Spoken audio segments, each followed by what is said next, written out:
Broadcasting Unit in partnership with the Kenya Broadcasting Corporation. And the time now is 2:27, just about 3 minutes to 2:30. That is the time allocated for the commencement of the Senate proceedings.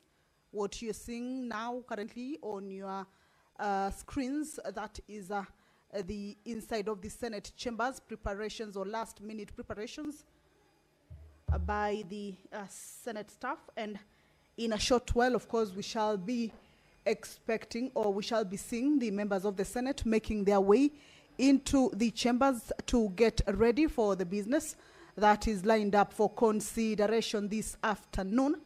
And talking about the business that will be transacted this afternoon is that there are bills whose debate was concluded on the floor of the House. That means that the bills will be going into division, or will be considered at the division stage. These bills include the provision of sanitary towels bill, a bill originating from the Senate, a bill sponsored by the Senator Gloria Oroba. This is a bill that seeks to provide for the provisions of quality, free and sufficient sanitary towels in all public institutions. This is a bill whose debate already took place conclusively on the floor of the House, and this afternoon is one of the bills that will be considered at the division stage. The Sports Amendment Bill, a bill also originating from the Senate, Bill number 33 of 2024 by Honorable Edwin Sifuna, a bill that seeks to amend the Sports Act, Cap 223, to focus on the establishment and administration of the County Sports Association Fund. That is a pivotal instrument aimed at promoting sports development and enhancing community well-being within the counties. Is also part of the bills that this afternoon will go into division, as well as the Sports Amendment Bill number 2. This is a bill that is sponsored by the Honorable Senator Professor Tom Ojenda and the Senator-nominated Senator Raphael Chimera. Also a bill that will be considered at the division stage. Of course, you will understand, or you will recall that these bills at the division stage are all still subject to the quorum of the House. If the quorum will be present at the time that this business is reached, then these businesses will be considered. If the quorum will not be present, perhaps the business might have to be deferred to the next sitting. If you're just joining us, is that the House is about to commence its business. 2:30 is the time allocated for the sitting of the Senate plenary proceedings. Inside the chambers right now, we can see a few members have already made their way into the chambers and taken their positions, of course, ready for the business that is lined up for consideration. And of course, we will be also expecting to see the procession of the Speaker making its way into the chamber before the House commences its business.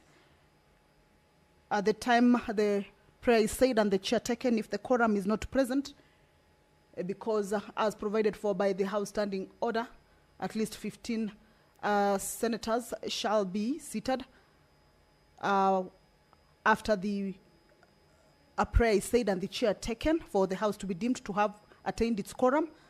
That will be allowing the House to commence its business, and that if that is not present, then a quorum bell will be on. And of course, from the look of things that is on our screens, we still do not have enough members in the House, much as the time is already 2:31. We still do not have a substantive number of members inside the chamber. So if the procession of the Speaker makes its way into the chambers now, then that means we shall be having that quorum bell, of course, to alert the members that their presence in the chambers is highly required for them to hasten their steps back to the chamber. Remember, this morning the House considered various businesses, and the House was full. So, of course, we understand the members are just within the precincts of Parliament and they will be making their way into the chamber. Pursuant to provisions of House Standing Order 53-1, where members of the Senate have an opportunity to seek for statements from various standing committees, the Senator for Nairobi County, Honorable Edwin Sifuna, will seek a statement from the Standing Committee on National Security, Defense, and Foreign Relations regarding developments on land LR number 5871/2 in Nairobi City County. The Senator for Busia County, Honorable Andrew Omtata Okoit, will also seek for statement from the Standing Committee on Finance and Budget. This is concerning the withdrawal and utilization of 19.7 billion shillings from the Consolidated Fund. The Senator for Busia County will also seek a statement from the Standing Committee on Energy. This is regarding the handing over of a cooking gas handling facility to a private firm in Mombasa County. The Senator for Bomet County, Wakili Hilary Sigei, this afternoon, pursuant to provisions of Standing Order 53, Paragraph 1, will also seek a statement from the Standing Committee on Finance and Budget regarding the change of revenue collection system and other financial practices by the county government of Bomet.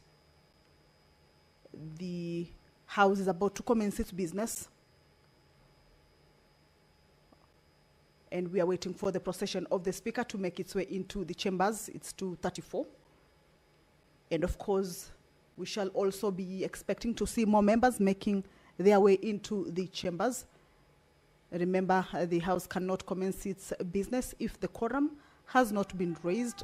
Some activities at the entrance of the chamber, that's clearly the procession of the Speaker, ready to get inside the chambers.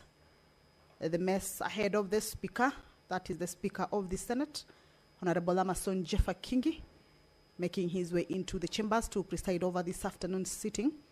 Allow me to hand you over to this live broadcast brought to you by PBU in partnership with KBC. Good afternoon. Na tuombe. Ewe Mwenyezi Mungu, twakusihi ututazame kwa neema nyingi na baraka, sisi watumishi wako ambao umeridhika kutuita kwa nyadhifa za uongozi katika jamhuri hii yetu. Twakuomba utuwajalie tuyatende na kufikiria mambo yote atakayofikishwa mbele yetu kwa njia ya haki na uaminifu, ili kustawisha amani, ufanisi na heri ya nchi yetu na wale ambao haja zao umezikabidhi mikononi mwetu. Amen.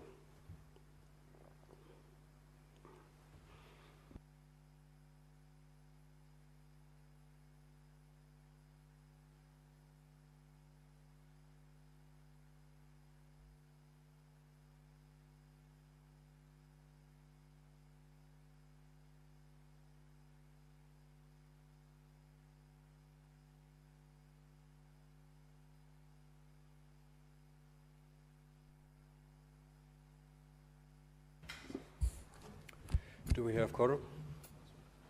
Sergeant at Arms, kindly ring the quorum bell for 10 minutes.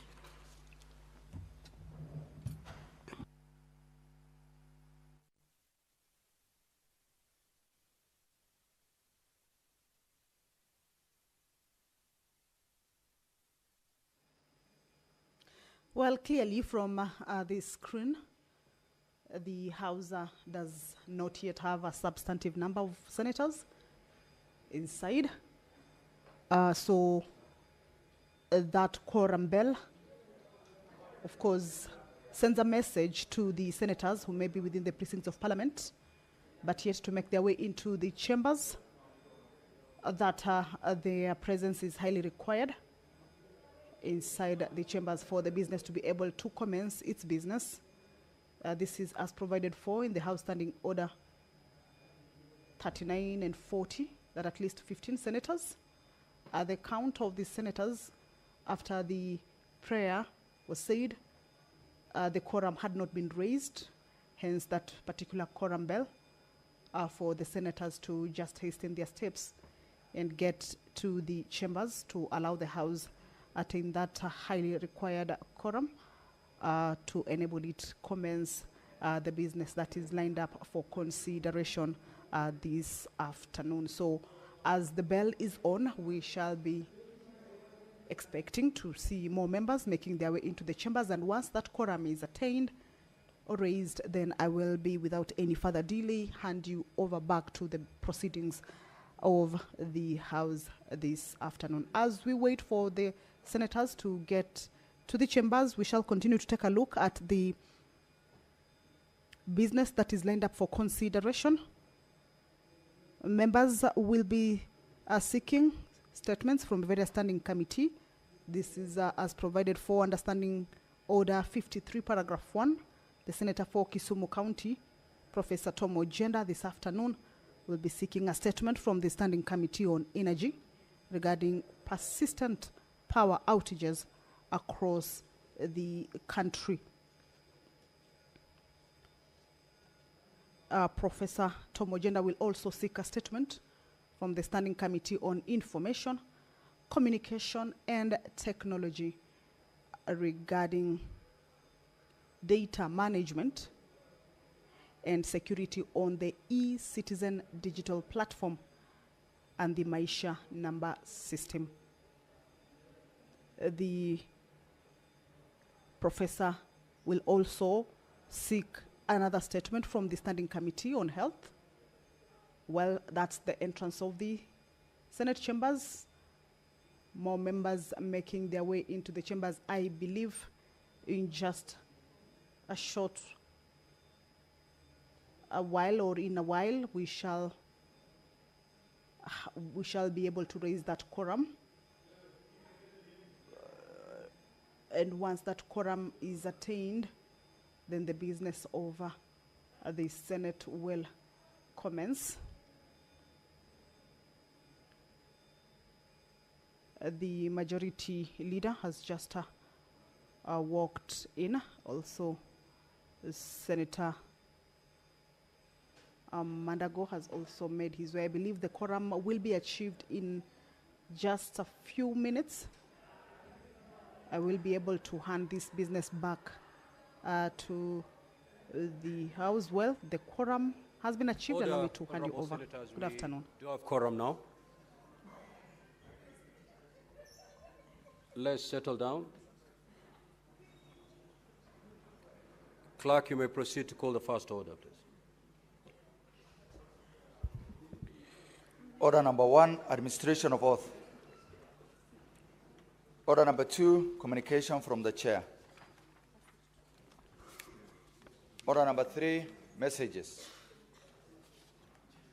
Order number 4, petitions.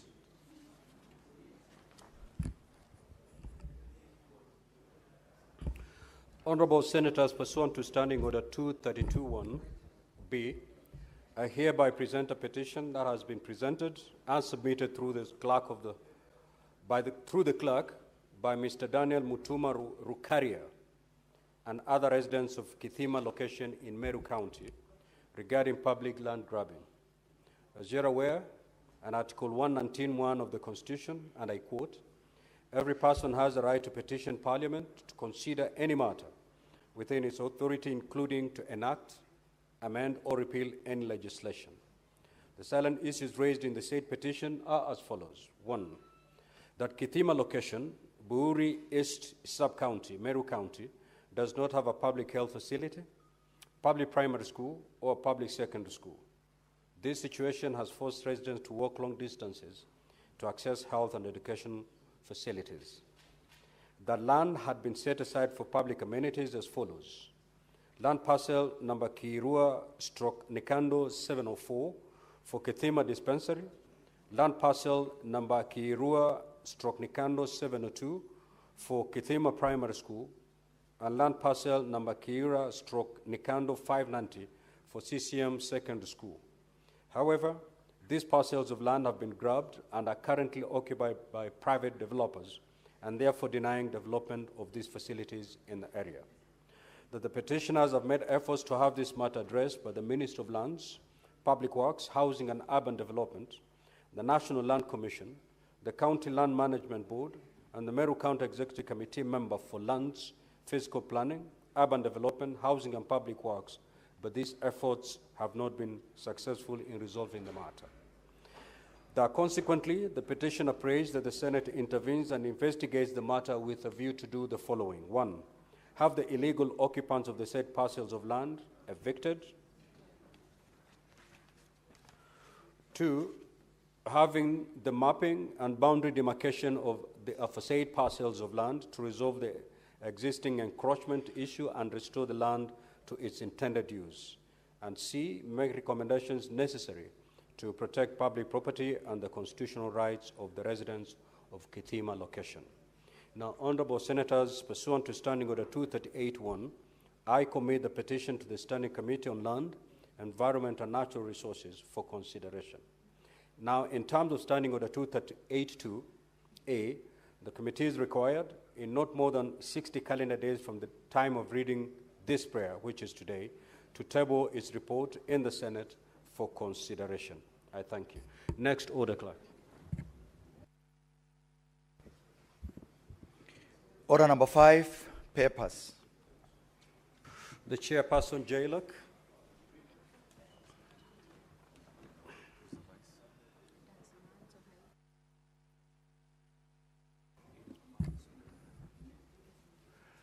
Who are the members of the JLAC committee?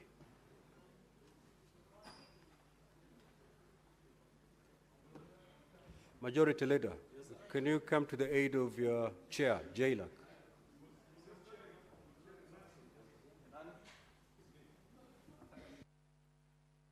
There is a paper that's supposed to be laid on the table.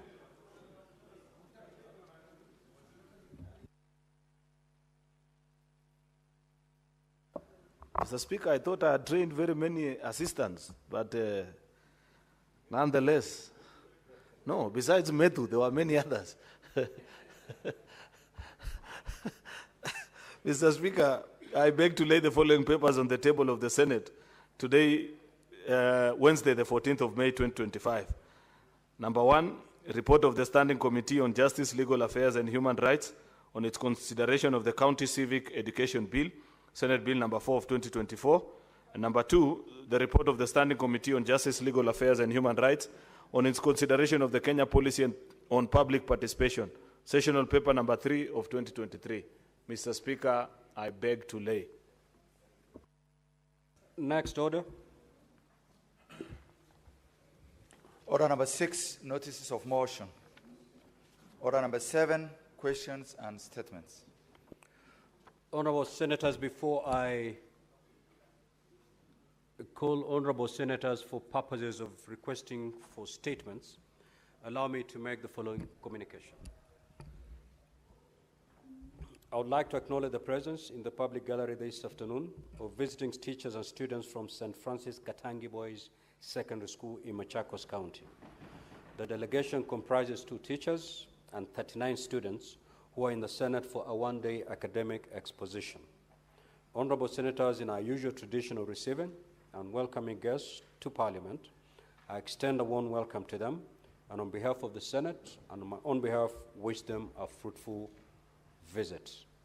I will call upon the, I'm not seeing the Senator for Machakos in the House.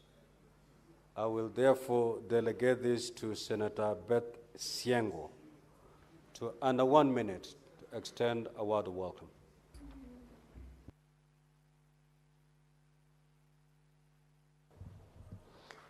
Thank you, Speaker. I take this opportunity to welcome the students of Katangi to the Senate and make sure that you learn all that you can within this visit, and to remind you that Kamba people are great people.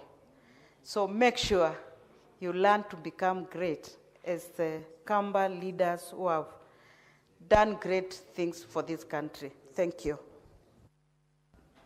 Statements pursuant to Standing Order 53-1, the Honorable Senator Edwin Sifuna, the Senator for Nairobi City County.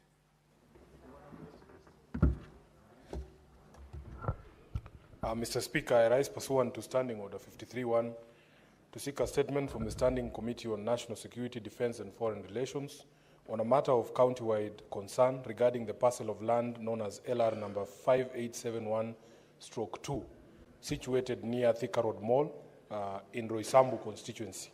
The land was previously occupied by the defunct Uchumi supermarket chain and is currently under the control of the Kenya Defence Forces. In the statement, the committee should address the following. Number one, the current use and development status of the parcel of land by the Kenya Defence Forces. Number two, how the Kenya Defence Forces' use of the land will benefit the local community, especially those of Roysambu Ward, Roysambu constituency, comparable with the public benefits that citizens in other regions living around military installations enjoy, including but not limited to access to schools, hospitals, or other community amenities. I thank you, Honorable Speaker. Senator from Busia County. Is that correct? Yes. Senator Andrew Mtata.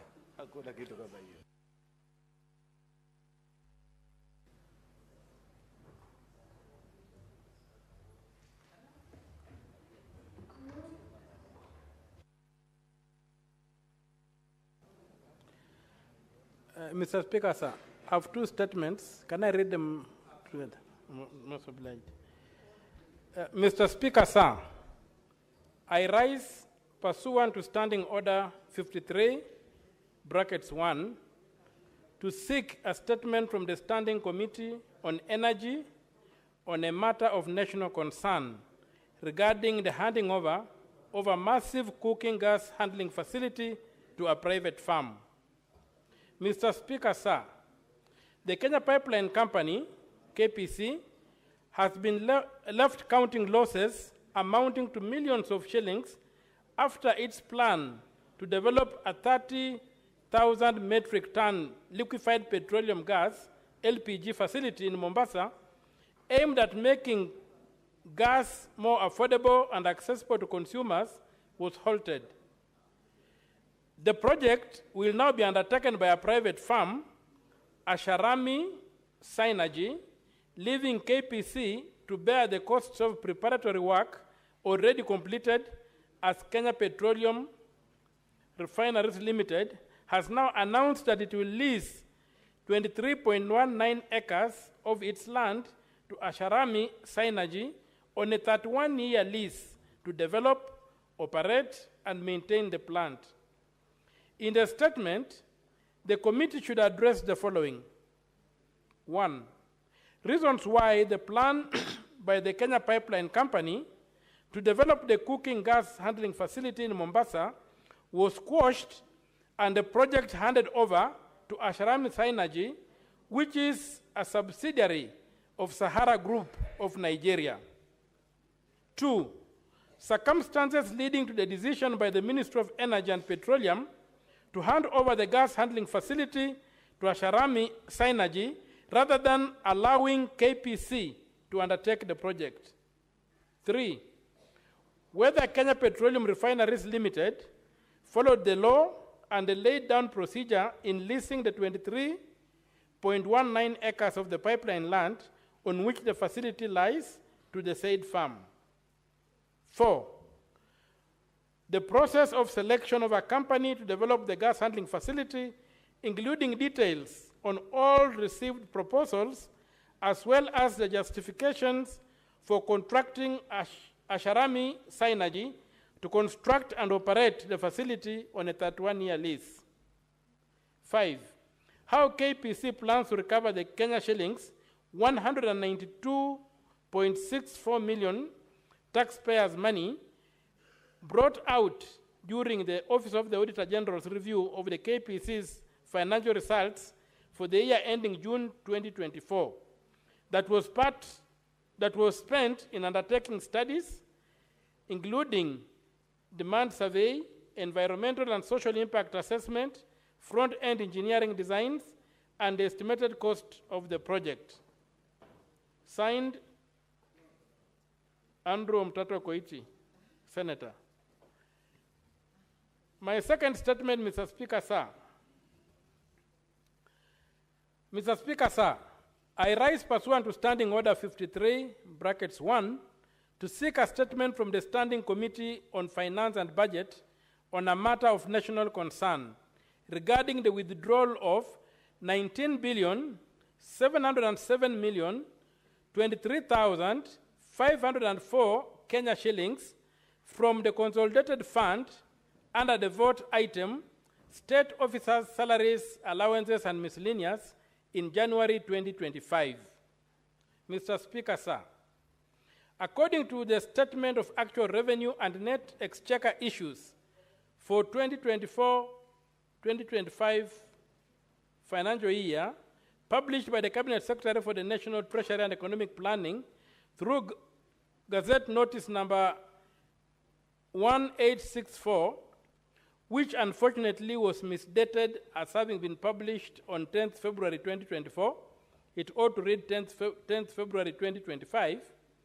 The budget allocation for this vote item was Kenya shillings 4,209,674,431. This amount covers salaries and allowances for the President, Deputy President, judges, Attorney General, Auditor General, Control of Budget, members of constitutional commissions, and other stated officers. State officers. Mr. Speaker, sir, the monthly estimated disbursement should average 350,806,203 shillings. However, by 31st December 2024, the cumulative disbursement stood at 1,783,787,530 shillings, implying an average of Kenya shillings 287,297,922 per month.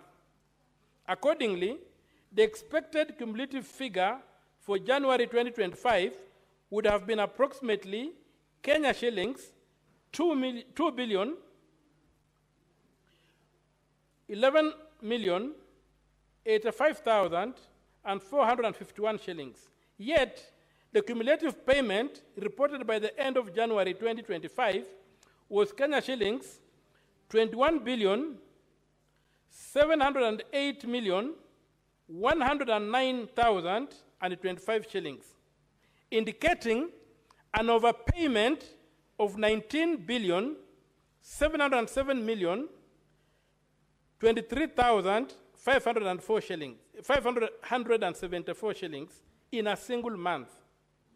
Notably, in February 2025, the reported monthly disbursement dropped back to Kenya shillings 301,385,053 Kenya shillings, bringing the cumulative amount to Kenya shillings 22,091,494,078 shillings, as per Gazette Notice number 3354, which unfortunately is also misdated as having been produced on 10th February 2024 instead of 10th February 2025. In the statement, the committee should address the following. 1, the justification for the payment of Kenya shillings 19,707,023,574 in January 2025 against an expected monthly allocation of approximately 297,297,922, and why this amount was recorded under state officers' salaries, allowances, and miscellaneous. 2, disclosure of the recipients of the excess 19,707,023,574 shillings, including a breakdown of payments and confirmation of whether any new employment or reclassification occurred within that month. 3. Clarification on who authorized the withdrawal of the unbudgeted Kenya shillings 19 billion 707 million 23,574 from the consolidated fund, and whether the withdrawal followed the due process under the Public Finance Management Act and the Constitution of Kenya 2010. 4. The remedial steps taken by the National Treasury, including whether investigations have been initiated, if the funds are being recovered, and what actions are being taken against responsible officials. 5. The measures instituted by the National Treasury to prevent similar unauthorized withdrawals from the consolidated fund in future, including internal control reforms and audit mechanisms. Signed, Andrew Mtata MP, Senator from Busia. Thank you, Mr. Speaker, sir. The Senator for Kisumu County, the Honorable Professor Tom Ojenda.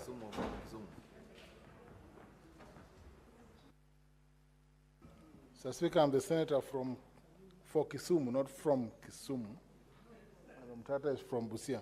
Mr. Speaker, I rise this afternoon to on 4 statements.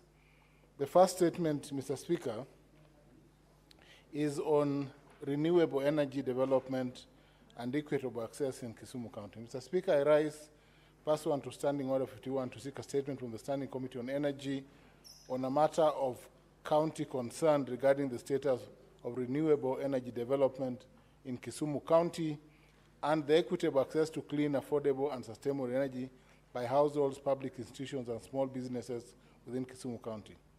Mr. Speaker, sir, Kenya continues to invest in renewable energy sources such as geothermal, wind, and solar as part of its national development and climate response strategies. It is important to assess how such investments translate into equitable access to energy for counties across the country. Mr. Speaker, in this regard, the committee should address the following. 1, the status of renewable energy projects implemented or planned in Kisumu County, detailing the type of technology, project scale, source of financing, and current operational status. 2, the share of national renewable energy funding or incentives allocated to projects in Kisumu County over the past 5 years. 3, the existing frameworks for collaboration between the Ministry of Energy and the County Government of Kisumu to promote the rollout of off-grid and mini-grid clean energy systems, particularly for public schools, health centers, and local markets. 4, the measures in place to enhance access to clean and affordable energy in public institutions, households, and small enterprises within the county. And lastly, the process of leveraging on the national transition to renewable energy to address energy poverty, lower cost of electricity, and promote equitable development in the counties with a specific focus on Kisumu County. Mr. Speaker, if it pleases you, my second statement is on the dilapidated state of Paponditi Hospital in Kisumu County. Mr. Speaker, I rise pursuant to Standing Order 53-1 to seek a statement from the Standing Committee on Health on the matter of county-wide concern, namely the alarming state of disrepair and collapse of Paponditi Hospital in Kisumu County. Paponditi Hospital, Mr. Speaker, once a vital lifeline for thousands of residents in Lower Nyakach and neighboring areas, today suffers from acute shortage of medical personnel, essential drugs, basic diagnostic equipment, and critical infrastructure. Patients seeking medical attention are routinely turned away or referred to distant facilities, endangering lives and worsening health inequalities. Mr. Speaker, in this statement, the Committee of Health should address the following. 1, the status of staffing, medical supplies, and operational infrastructure at Paponditi Hospital. 2, interventions of the Ministry of Health and the Kisumu County Government are undertaking to rehabilitate the hospital and restore full service. 3, the immediate and long-term plans, including budgetary allocations aimed at upgrading Paponditi Hospital to meet the healthcare needs of the residents. And lastly, timelines for the implementation of emergency measures to stabilize services and prevent further loss of life at Papunditi Hospital. Mr. Speaker, my third statement is on data management and security on government's digital systems and platforms. Mr. Speaker, I rise pursuant to Standing Order 53 to seek a statement from the Standing Committee on Information, Communication and Technology on a matter of national concern regarding data management and security on the eCitizen digital platform and the recently launched Maisha Number digital ID system.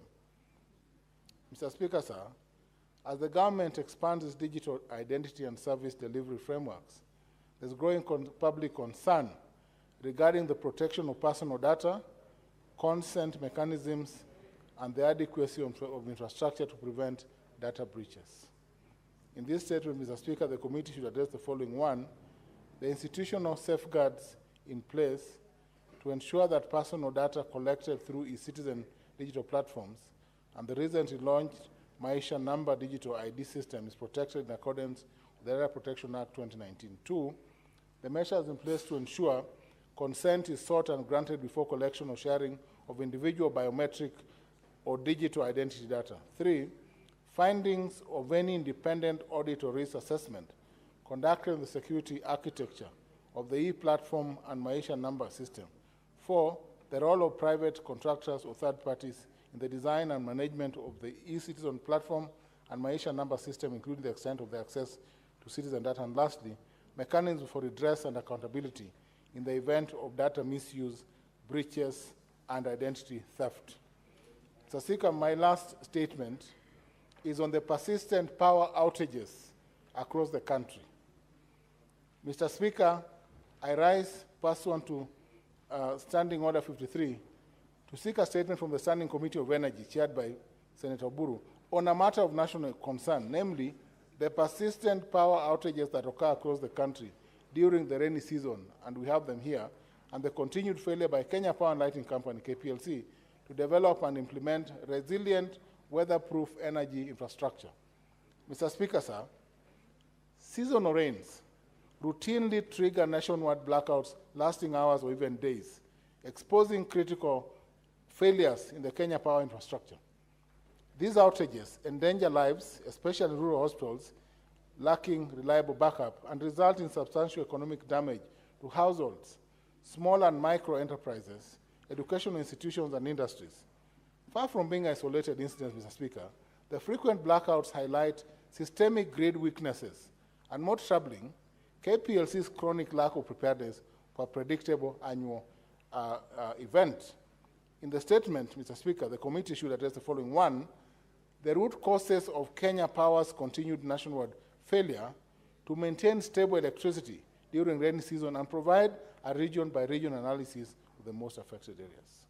Two, the level of preparedness by KPLC to manage power distribution during predictable rainy seasons, including existing preventive strategies, infrastructure audits, and disaster response protocols. Three, the human cost of power outages, particularly in hospitals and public health institutions, by assessing fatalities, patient harm, and the adequacy of emergency backup systems. Four, establish whether KPLC has developed or intends to implement any long-term weather-resilient infrastructure or modernization initiatives, including clear timelines for execution in high-risk zones. Lastly, Mr. Speaker, policy measures, including the creation of a compensation framework for consumers who incur economic loss or damage due to preventable service disruptions. Thank you, Mr. Speaker. Statement pursuant to Standing Order 56. 1. The Chairperson, Standing Committee on Trade.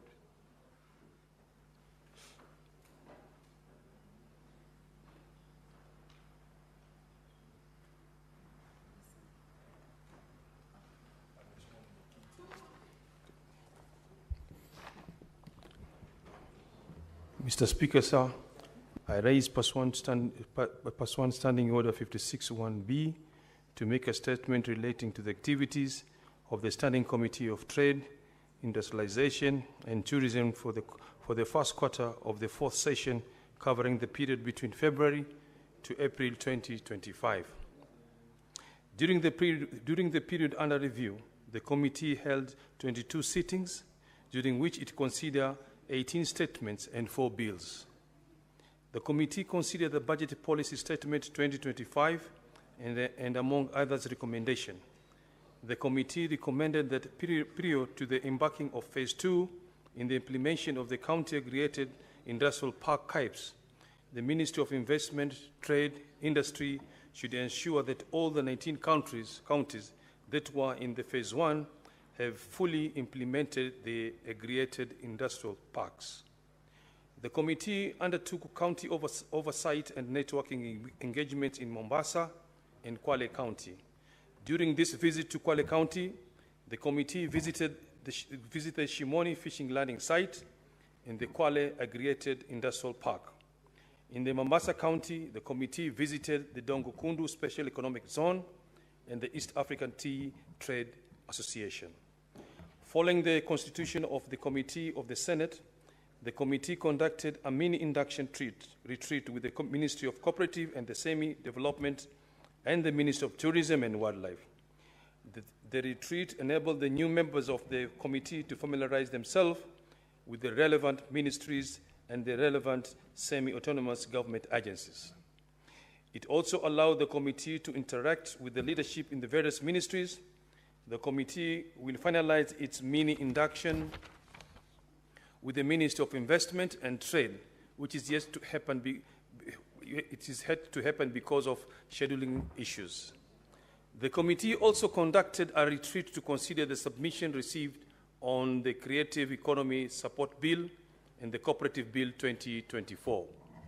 Mr. Speaker, sir, during the period under review, the committee considered the following bills. Number 1, A, the Creative Economy Support Bill 2024, Senate Bill number 30 of 2024, the Startup Bill 2022, Senate Bill number 14 of 2022, the Cooperative Bill 2024, National Assembly Bill 7 of 2024, and the Business Laws Amendments Bill 2024, the Senate Bill of 54 of 2024. The committee reviewed the amendments made by the National Assembly on the Startup Bill 2022, Senate Bill number 14 of 2022, with the mover of the bill. The committee is currently in the process of tabling its report. The Creative Economy Support Bill 2024, the Senate Bill 30 of 2024, seek to streamline and monitorize the creative space of the creative in Kenya. The committee consider the submission received following public participation and is currently awaiting to table its report. The Cooperative Bill 2024, the National Assembly Bill 7 of 2024, is a bill that seeks to revamp the cooperative in lines with the current times, with the challenges that have been experienced with the SACCO lately. This bill is timely. The committee has considered the submission received following the public participation and is currently in the process to table the report. The Business Law Amendments Bill 2024, the Senate Bill 54 of 2024, is an omnibus bill that will amend various laws. The committee will consider submission made by the public during the public participation and thereafter table its report on the bill. Mr. Speaker, sir, the committee held a consultative meeting with the Cabinet Secretary, Ministry of Investment, Trade and Industry on the pending legislative business. The Cabinet Secretary committed to the full implementation of the County Aggregated Industrial Park in Phase 1. Mr. Speaker, sir, during the consideration of the statement, the committee observed that there was an increase in the number of statements pending before it that required the attention of the relevant Cabinet Secretaries and governors in person. The committee has therefore scheduled to invite the substantive Cabinet Secretaries and the governors to appear in the committee on the status of the pending statement relating to the specific mandated. The committee will prioritize the finalization of this pending statement and other legislative business.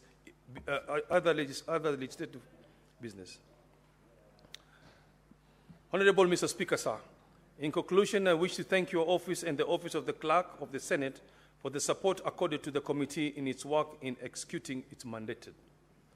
Lastly, I also wish to thank the members of the committee for the due diligence and the contribution during the committee activities and the committee secretariat for the facilitative responsibility. I thank you, Mr. Speaker. Chairperson, Standing Committee on Roads.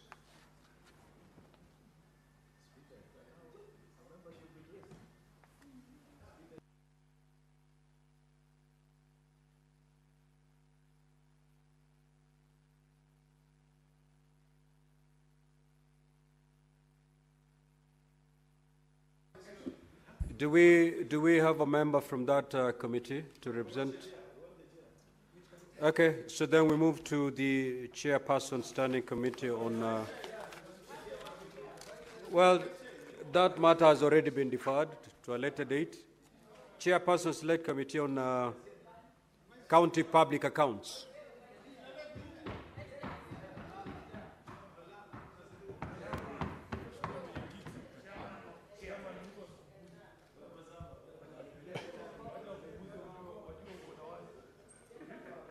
Mr. Speaker, sir, I wish to, pursuant to Standing Order 56(1)B, present a statement relating to the activities of the Senate County Public Accounts Committee for the period commencing 11th of February 2025 to 30th of April 2025.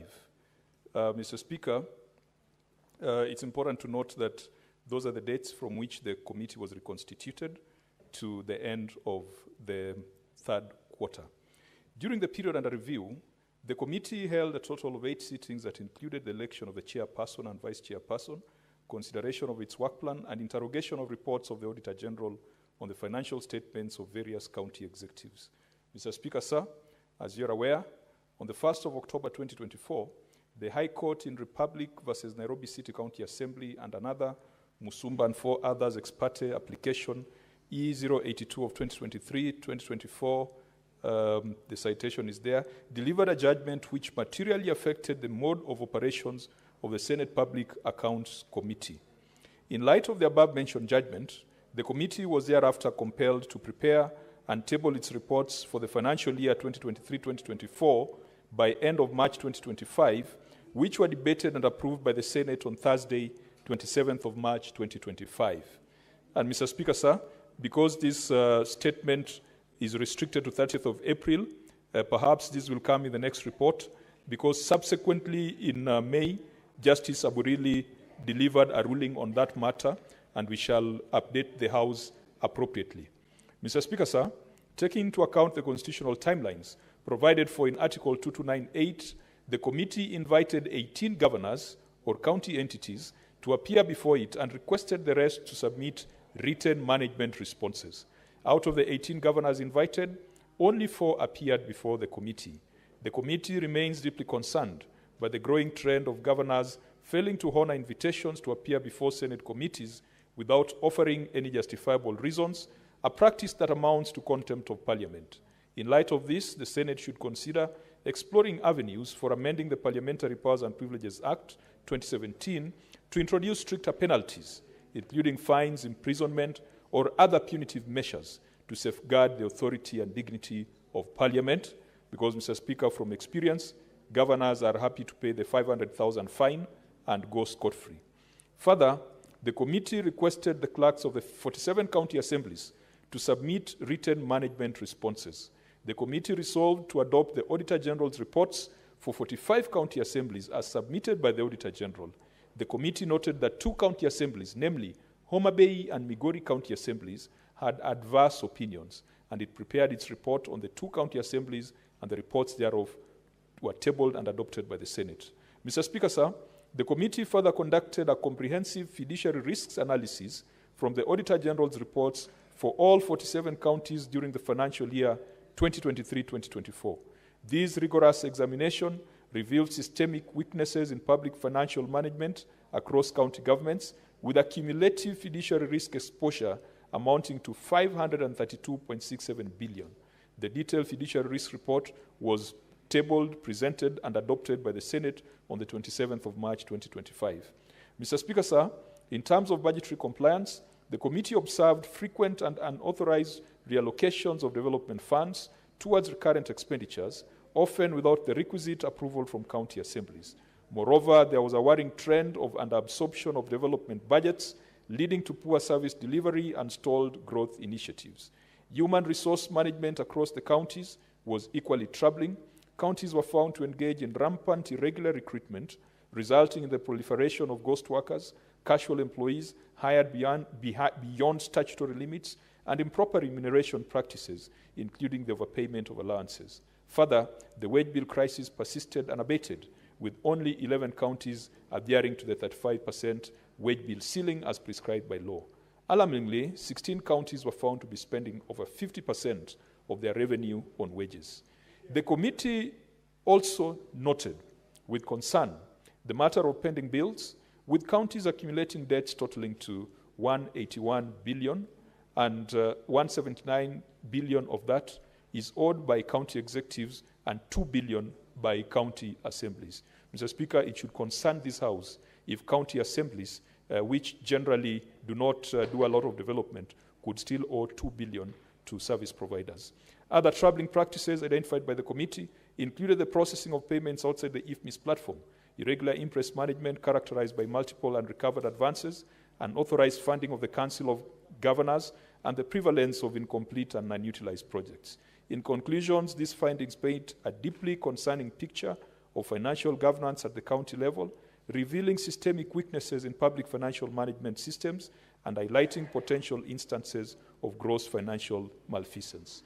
Mr. Speaker, sir, because this report was restricted to the period up to 30th of April 2025, when we'll be making our subsequent reports, we shall update the House on how the committee has responded to the ruling delivered by Justice Aburili on May the 7th, and the county visits the committee has organized, and how the committee has planned to ensure that the resolutions of the House of 27th of March are closed and matters that were referred to investigative agencies are addressed. I wish to express my sincere gratitude to the members of the committee and the dedicated secretariat who worked tirelessly and for long hours to ensure that we are able to consider and adopt reports for all the 47 county executives and 47 county assemblies within the limited time frame and bring a report to this House on the 27th of March 2025.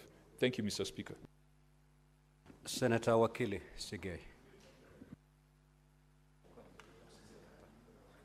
Thank you, Mr. Speaker, for allowing me the opportunity to read this statement. This is request for statement on the change of revenue collection system and other financial malpractices by the county government of Bomet. Mr. Speaker, sir, I rise pursuant to Standing Order 53-1 to seek a statement from the Standing Committee on Finance and Budget on a matter of county-wide concern regarding the transition from Jambo Pay revenue collection system to Bomet Pay revenue collection system and other financial practices by the county government of Bomet. Mr. Speaker, the county government of Bomet has not provided any justification for the transition from the previously functional Jambo Pay to Bomet Pay or disclosed details on the procurement process for the new procured system, despite the provisions of Article 201A of the Constitution requiring openness and accountability in financial matters, and Section 104 of the Public Finance Management Act requiring transparency in financial management by the county entities specifically. Additionally, the county government is carrying out revenue collection without an enacted County Finance Act, contrary to Article 210(1) of the Constitution, and continues to collect land rates without an updated valuation roll. Mr. Speaker, in the statement, the committee should address the following. 1, the transition process for the revenue collection system for the county government of Bomet from Jambo Pay system to Bomet Pay system, including the justification for the transition, its budgetary implication, the structure and extent of the public participation exercise undertaken, if any, by the county government, the approval process for the budgetary allocation for the new system, and whether the procurement process for the new system adhered to the Public Procurement and Assets Disposal Act. 2, how revenue accounts and cash transfers were administered during the transition period, the oversight mechanism in place under the new revenue collection system, including how revenue collection data is being recorded and monitored, and whether any assessments have been done on the new system to evaluate efficiency, transparency, and accountability. 3, the impact of the transition on revenue collection, including a comparative analysis of revenue collection data from before and after the transition. 4, the legal framework governing the county government's revenue collection in the absence of County Finance Act, as well as the methodology applied for land rates collection in the absence of an updated valuation role. Lastly, 5, Mr. Speaker, evidence of the public participation, if any, undertaken by the county government on proposed county finance laws in the financial year 2022-2023, financial year 2023-2024, and financial year 2024-2025. I thank you, Mr. Speaker. Now, honorable senators, we're supposed to go for comments. However, I'm informed these are a motion that is supposed to address a crisis in Nyamira County, and I believe we need to give it priority.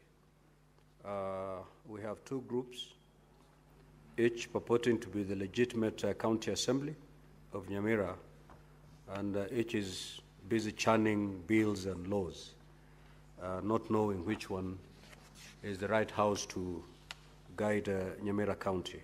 That is indeed a crisis, and as a house, we need to give direction on how things can be put in order in Nyamira County. And therefore, I will, pursuant to Standing Order 45-2, rearrange today's order paper.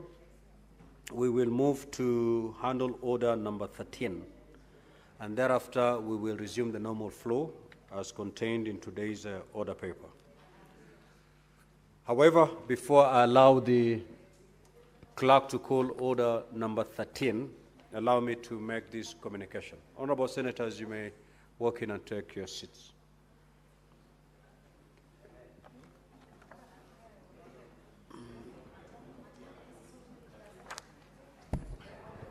Now, honorable senators, I would like to acknowledge the presence in the public gallery this afternoon. Order, honorable senators. Senator Nyutu and the majority leader. You should guide your members well. I would like to acknowledge the presence in the public gallery this afternoon of visiting teachers and students from St. Francis Girls Mangu High School in Kiambu County. The delegation comprises 2 teachers and 51 students who are in the Senate for a one-day academic exposition.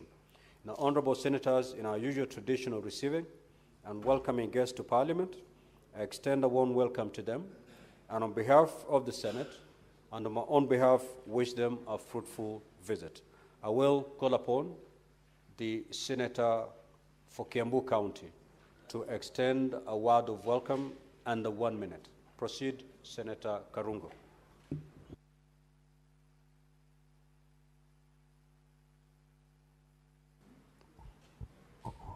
Thank you very much, Mr. Speaker, for the opportunity. I take this opportunity to welcome the girls of St. Francis in Mangu, plus the teachers who have come to visit us today.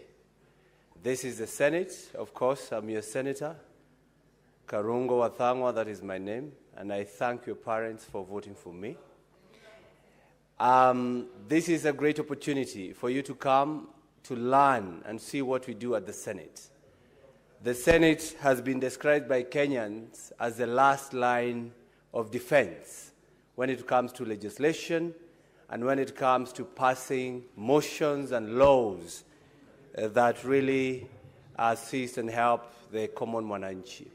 As you learn, feel free to interact with the senators. They're very friendly. And also know our roles are majorly 3. That is representation, that is oversight, and of course, making laws. Once again, karibuni sana. Thank you very much, Mr. Speaker. Clerk, call order number 13.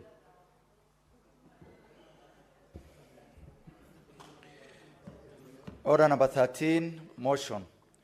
Progress report of the Standing Committee on Devolution and Intergovernmental Relations on the operational and leadership crisis affecting the County Assembly of Nyamira. The Chairperson, Standing Committee on Devolution.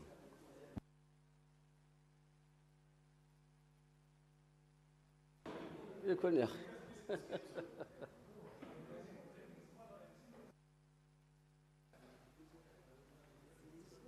the order paper.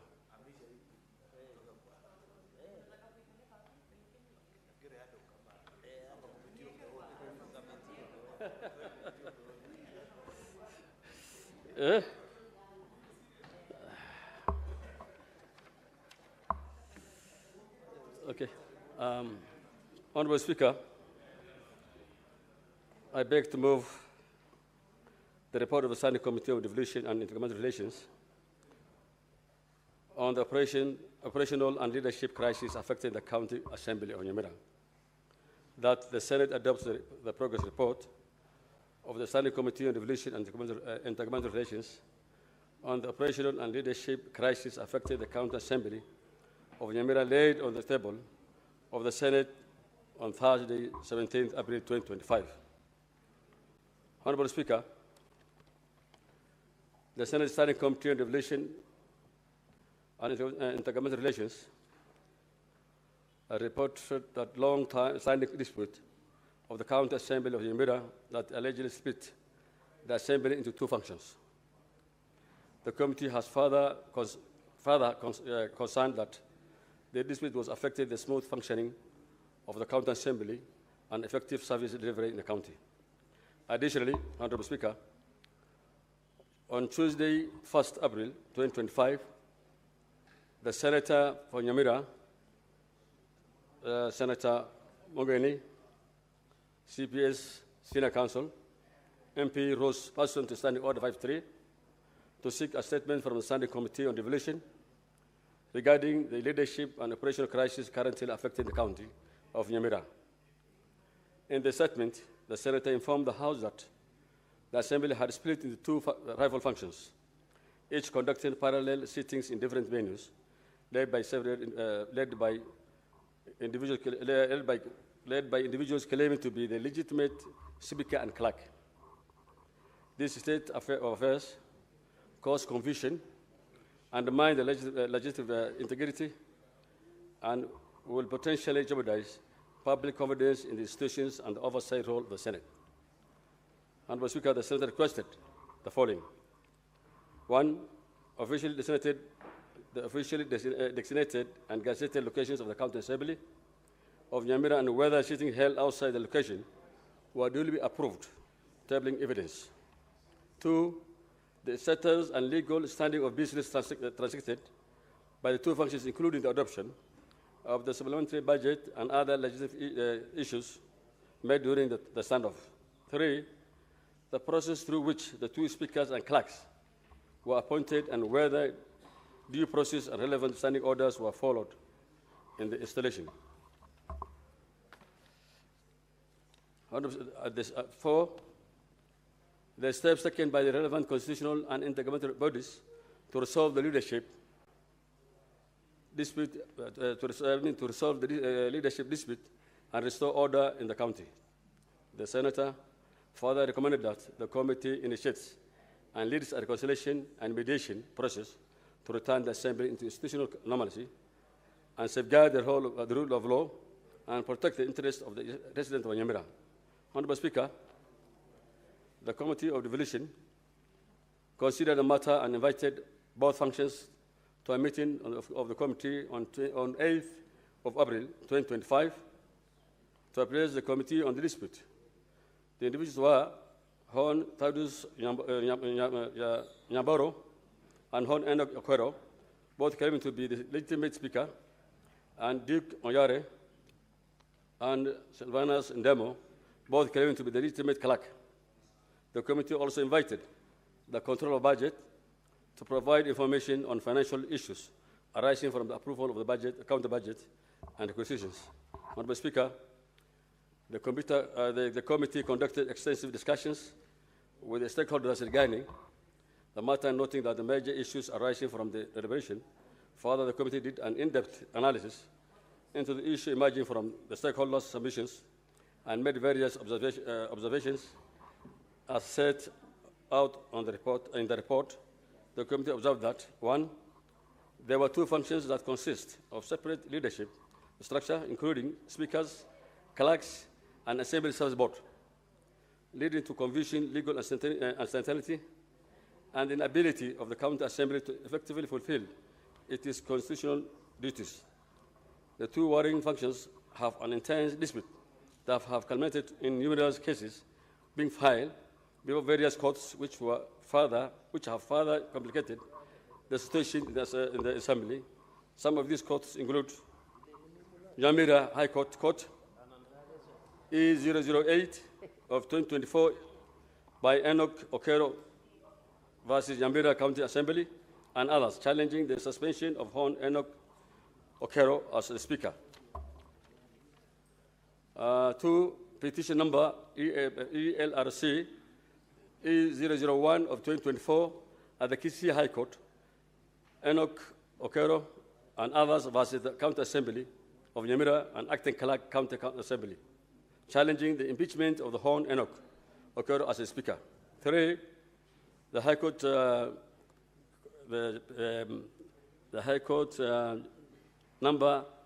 case number E007/2025 County Assembly of Nyamira versus State Law Office and the county government, the government printers, challenging the legality of various gazette notices.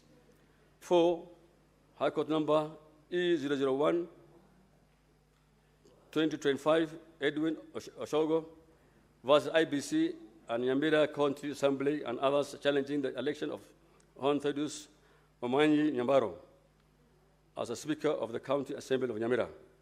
5, High Court number E050 of 2025, High Court in Milimani, County Assembly of Nyamira versus Central Bank of Kenya, regarding the granting Mr. Selvas Ndemo partial access to the bank accounts of the County Assembly to facilitate payment of salaries for MCAs, staff, ward office, remittance of KRA taxes, and associated reductions, and payment to essential services providers. All these cases are currently active and live in court. The County Assembly of Nyamira also faces operational challenges owing to ongoing parallel County Assembly sittings held by 2 functions, each claiming legitimacy on one function holding its sitting in gazetted wards and the other holding its sitting within the County Assembly chamber. 2, the contestation of the office of the Speaker has the dire consequences affecting all other County Assembly service structures, therefore making it imperative for the legitimate Speaker to be ascertained. Based on these findings and observation, the committee made the following interim recommendations. 1, in accordance with Section 7B2 of the County Act, CAP 265, which provides for the location of sitting of County Assembly, and in particular, subsection 2, which provides as follows. Except for a sitting of a new County Assembly under subsection 1, a sitting of a County Assembly may be held at any place within the county and may commence at any time as the County Assembly may appoint. But there was no restriction on this from the Assembly. And Gazette Notice 7653 of 2017, the sitting of the County Assembly be held at the County Assembly premises located in Nyamira Assembly Building opposite Kenya Industrial Estate, Nyamira. And 2, that pending the determination of the court cases, the County Assembly resumes its normal operations in accordance to the Constitution, the County Government Act, and the standing orders of the County Assembly. Honorable Speaker, the committee has planned to visit Nyamira on 23rd of May to go and reconcile the 2 warring function groups, the two warring factions, and also to meet the senator of Nyamira, Honorable Mogweni, and the governor, because we feel that, from our observation, I think this is politically motivated, and the both two leaders are actually engaging different groups and functions. And therefore, we believe that if they also meet the two of us, the two of them, and the committee will be able to solve this problem. And I hope our Honorable Senator is here and will be able to assist the committee during our visit, because I feel this thing is actually politically motivated, and it is actually the two functions belong to at least one to the senator and the other to the governor, from my observation. Honorable Speaker, having said that, may I take this opportunity to commend the members of the committee to their devotion and commitment to duty as the committee continues to consider this matter. I also wish to thank the Office of the Speaker and the Clerk for the Senate for the support extended to the committee in undertaking these important assignments. Lastly, I wish to thank the stakeholders who presented their submissions to the committee. Honorable Speaker, with those few many remarks, I wish to move this motion and request the House to adopt the progress report of the Standing Committee on Devolution and on its considerations of the operational and leadership crisis affecting the County Assembly. Thank you, Honorable Speaker.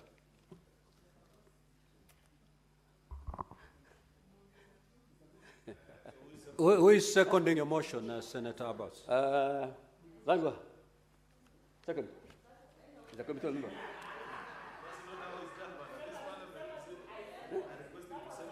No, yeah.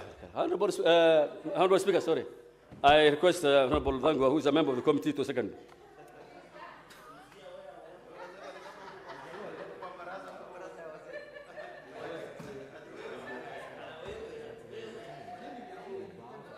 Proceed, Honorable Karungo Thangwa. Proceed. I second. Wonderful. Now, Honorable Senators, the motion has now been moved. I will therefore proceed to propose the question. That the Senate adopt the progress report of the Standing Committee on Devolution and Intergovernmental Relations on the operational and leadership crisis affecting the County Assembly of Nyamira, laid on the table of the Senate on Thursday, the 17th of April, 2025. Now, Honorable Senators, this is a motion. And in our standing orders, you have 20 minutes. You may want to take the 20 minutes. And if you, then you know exactly what to do if you want to limit debate. That is not in my hands. Yes, Senator Gloria.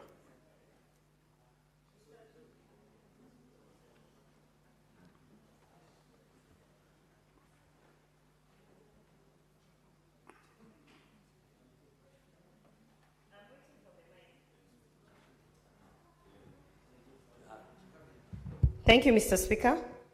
I rise to request that we limit the debate to 5 minutes per senator. Under what standing order? Under Standing Order 110. No, not 110 is adjournment. I don't want to adjourn the debate. Yes, under the Standing Order for limitation of 111. 111, limitation of debates. Now, Honorable Senators, we may go through the whole hog and I end up putting a question, or we may strike a consensus on the time allocated per senator to speak. Do we then agree that we'll speak 5 minutes? Yes. 5 minutes? There is no senator on their feet, Professor. Yes, but not now. Let's handle this limitation first. Do we have a consensus that a senator speaking shall not take more than 5 minutes? Very well. Yes, Senator for Kisumu. Minutes, I think is... No, we are done with that aspect. Okay. It's 5 minutes. It's speaking Let me move for my not more amendment. than 5 minutes. Thank if you, you Mr. can Speaker. speak for 1 minute, that's okay. Mr. 3 Speaker, may minutes I is quite okay. move my amendment? I have a notice of amendment to the motion, Mr. Speaker. I beg to move the following amendment to the motion by the chairperson, yes, I did, Standing Committee on Devolution and keep quiet. Mr. Speaker, that the motion be amended by deleting the full stop at the end and inserting the following words. Mr. Speaker, this is a serious matter. Subject to the insertion of the following recommendations of a recommendation number 2 of the report of the committee. Mr. Speaker. Order, honorable senators. Order. Order, honorable senators. Mr. Speaker, the proposed amendment is as follows: that the decision and resolutions made by the impeached Speaker and members of the County Assembly that convened outside the gazetted presence of the County Assembly, which is serious, are null and void. Senator Joyce, what is your point of order?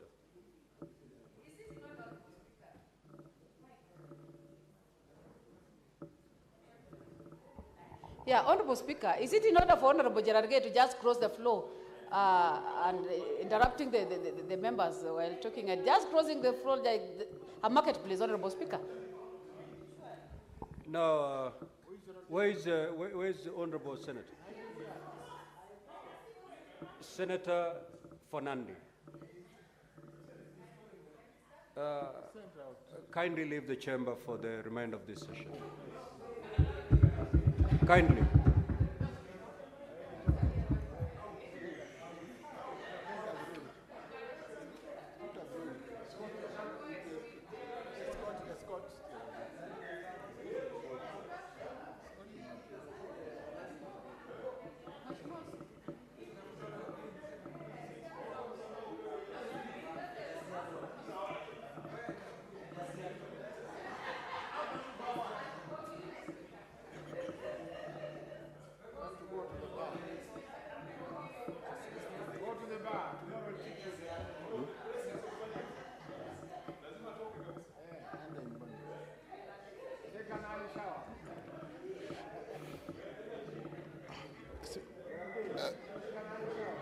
Thank you, Mr. Speaker. Mr. Speaker, the proposed amendment is to paragraph... Order, Honorable Senator. Yes, what is your intervention, Senator, for Kakamega?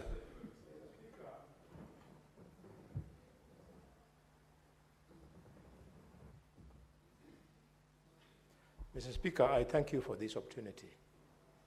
This morning, just like you have seen this afternoon, we have sat through the embarrassment of senators exchanging with the chair when the chair directs that they leave the chamber. In fact, we lost 10 minutes in the morning because the senator affected refused to go. Mr. Speaker, this is an embarrassment. Those of us who are sufficiently experienced, we've never seen it in this House.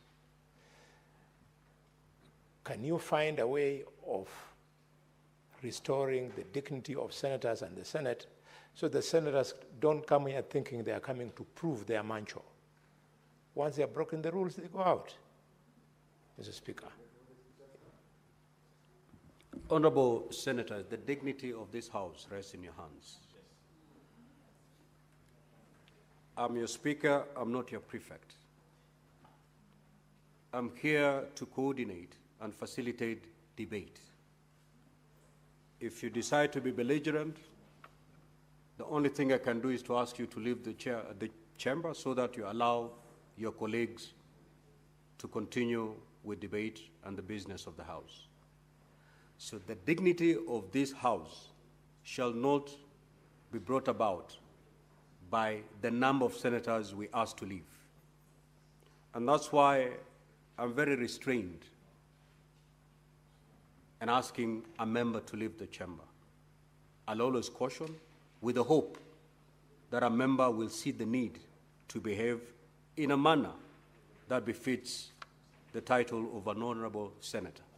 So let's help each other, help the chair, and also help you by conducting and facilitating debate, because that is what you're elected to do, to come to this chamber and debate matters of national concern. If you're going to belittle ourselves to the kind of things that the senator for Kakamega has just alluded to, then honestly, we are really belittling the dignity of this chamber. So, honorable senators, let us uphold the dignity of this House by the way we carry ourselves. Senator for Kisumu, you may proceed. Thank you, Mr. Speaker. Mr. Speaker, the amendment proposed is to the recommendation number 2 in the report, and it reads as follows, Mr. Speaker, that the decision and resolutions made by the impeached Speaker and members of the County Assembly that convened outside the gazetted presence of the County Assembly are null and void, because they are, Mr. Speaker. Secondly, I propose that an amendment be carried as follows, that the Ethics and Anti-Corruption Commission investigates appropriation and spending of public resources by the impeached Speaker of Nyamira County Assembly and a group of members of the County Assembly that held meetings outside the gazetted presence of the County Assembly.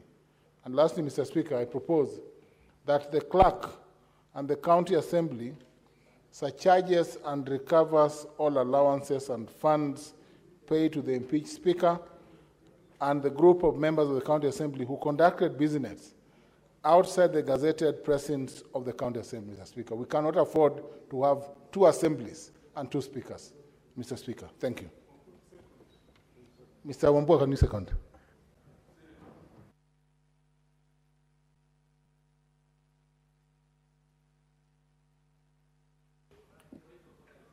Yes, Senator Mungatana. Mr. Speaker, I think this amendment is premature. And the reason I'm saying this... Senator Mungatana. Yes. Once the amendments have been moved, the motion for amendment has been moved. Yes. It shall be seconded.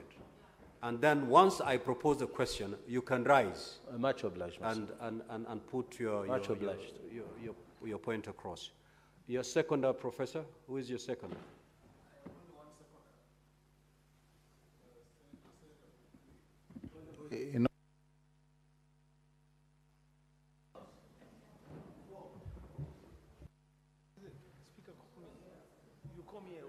Yes, Senator Enoch. You're the seconder, I presume. Thank you, Mr. Speaker. I have been called upon to second this motion, the amendment to this motion. And Mr. Speaker, I stand to second.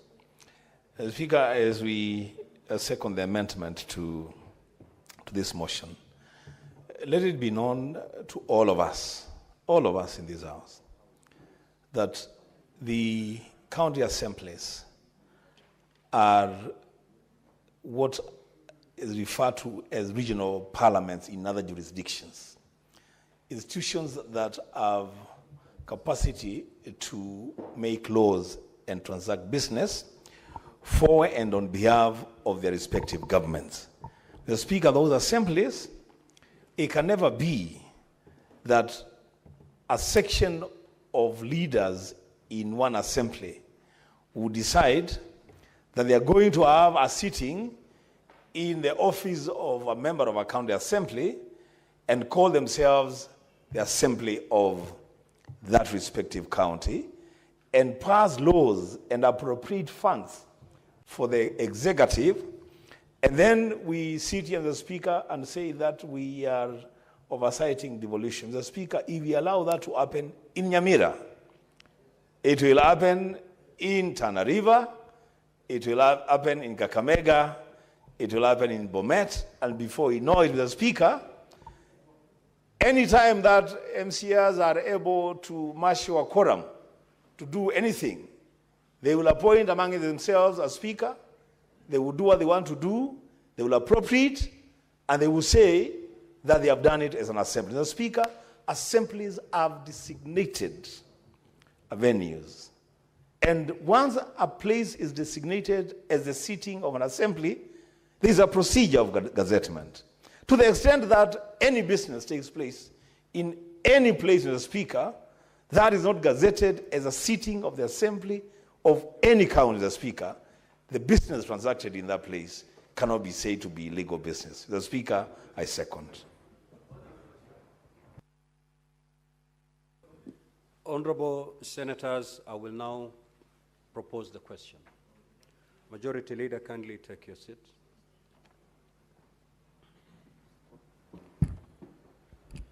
Which is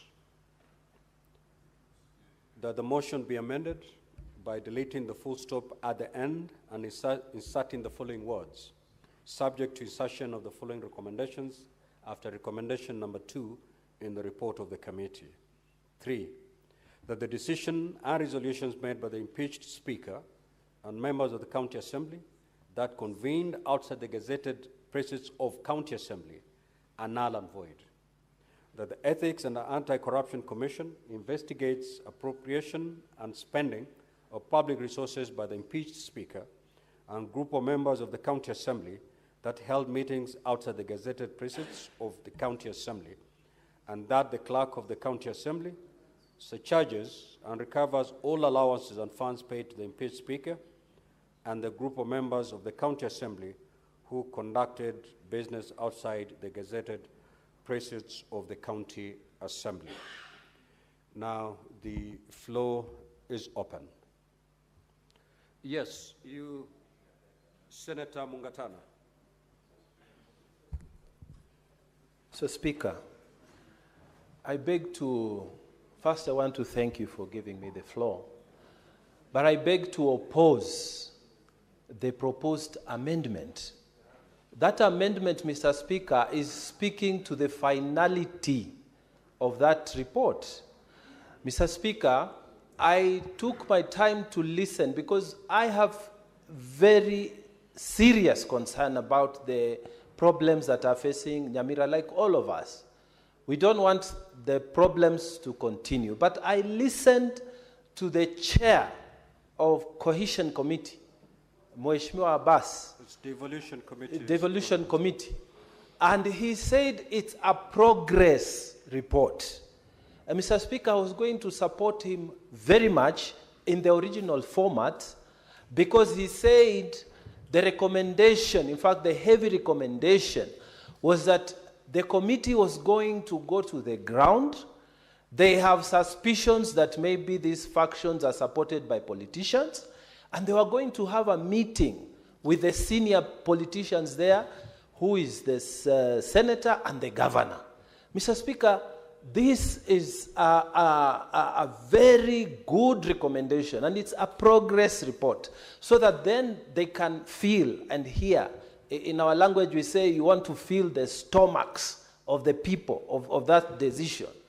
Because, Mr. Speaker, the committee has had the opportunity to sit and accept and hear the witnesses. Firsthand, we were not there. And the committee has had the opportunity to listen to the grievances of both sides. We were not there. And the same committee, which is led by a highly respected senator, is saying, let us go and sit like elders. We talk to them. In fact, Mr. Speaker, I was going to suggest that during that meeting, there should be even maybe the religious community or elders to be involved so that some form of understanding can be reached. If that understanding is not reached, Mr. Speaker, I was going to convince the House and pray that at the finality, then those heavy propositions that are being made, that some people must be investigated, maybe arrested, maybe refunds be ordered, can be done after the attempted resolution of the matter in a peaceful way. Mr. Speaker, political problems cannot be solved by courts. Political problems cannot be solved by EACC. This is a political problem, and the best way is this intervening committee to sit with them and talk.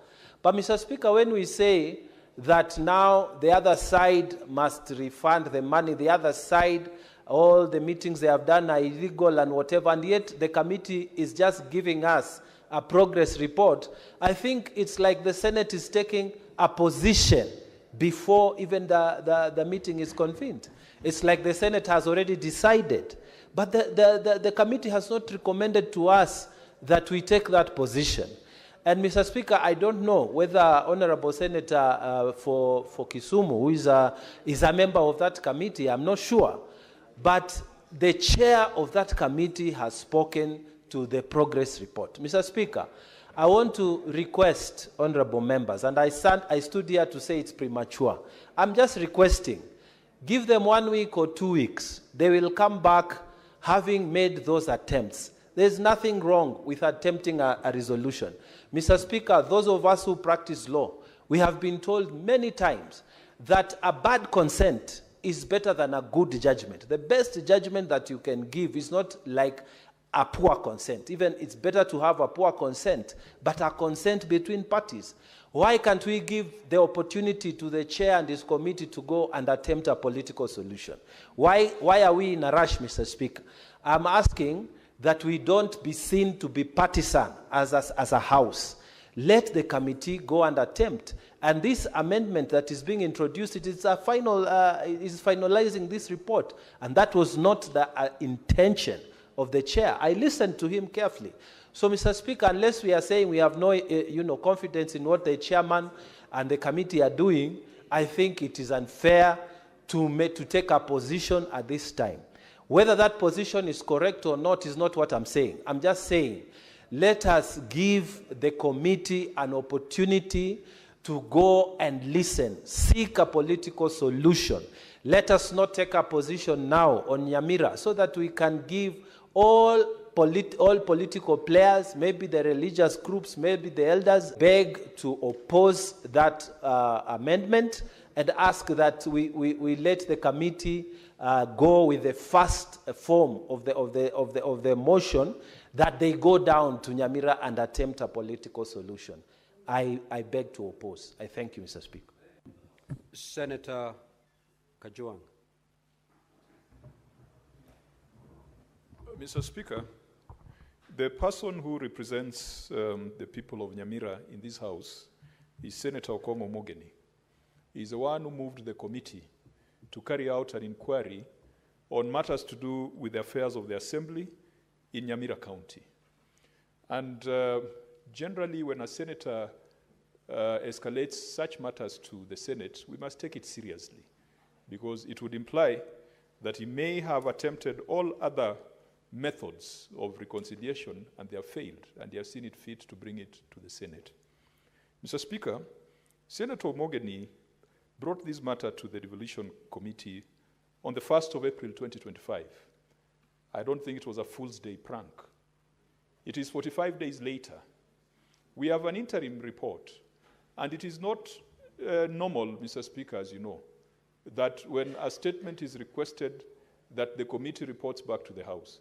And I do believe that it's because of the seriousness of this matter that you allowed the committee to report back to the House by giving interim recommendations. Mr. Speaker, my concern is as follows. In those 45 days, since Senator Omogeni flagged this issue, laws are being passed in 2 different assemblies. Budgets are being processed in 2 different assemblies. Public participation is ongoing by 2 different ends, Mr. Speaker, because there's no better way to describe it. Even if this is an interim report, but we must put a stop to that absurdity. It is that absurdity that made the drafters of our Constitution introduce Article 192 that allows for suspension of county governments. And the County Governments Act says that where the people or the leadership of the county engage in activities that are detrimental or against the objectives of devolution, what else can be against the objectives of devolution than this thing or this theater of the absurd that we are seeing in Nyamira? Mr. Speaker, I want to recommend that this House, even though this could be an interim report, but we must make strong interim recommendations. Mr. Speaker, I wonder how the control of budget is handling requisitions authorized by 2 different assemblies. There is a big problem, and I wish that Senator Ojienda would have had even a far-reaching recommendation on the control of budget to stop authorization of withdrawals from an assembly that is not recognized in law. And so, Mr. Speaker, if we are going to go with the persuasion of Senator Mungatana, then Senator Abbas must convince us. This matter has been in his committee for 45 days. What is it that we must do for the people of Nyamira to know that we are serious? And Mr. Speaker, for your information and information of the House, when the governor Nyamira appeared before my committee, this matter played out. My committee resolved to visit Nyamira, but because the devolution committee was seized of the matter, we allowed the devolution committee to pursue the matter, and they are doing it rightly so, because that's where this responsibility lies. We want bold recommendations, even if the committee is visiting Nyamira tomorrow, but we must put a stop to the leakage of public resources through illegal activities that are being perpetrated by actors in Nyamira. It is for that reason, Mr. Speaker, that I would support these interim recommendations as proposed by Senator Ojienda. But the devolution committee must also move with speed, because if we cannot solve this matter in Nyamira, Mr. Speaker, then this House is as good as useless. Mr. Speaker, I support. The Senate Majority Leader.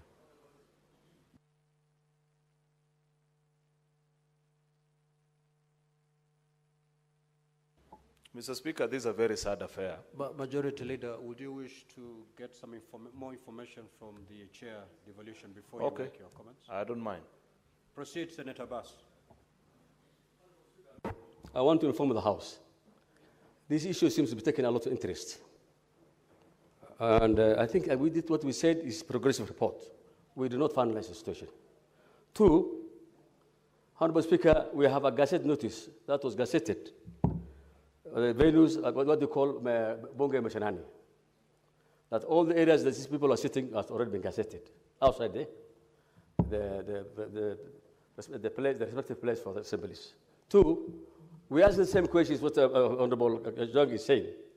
The control of budget. The control of budget said she does not deal with assemblies. She deals with the finance committee, the finance department of the county, the CEC counties, and that's why she released the fund.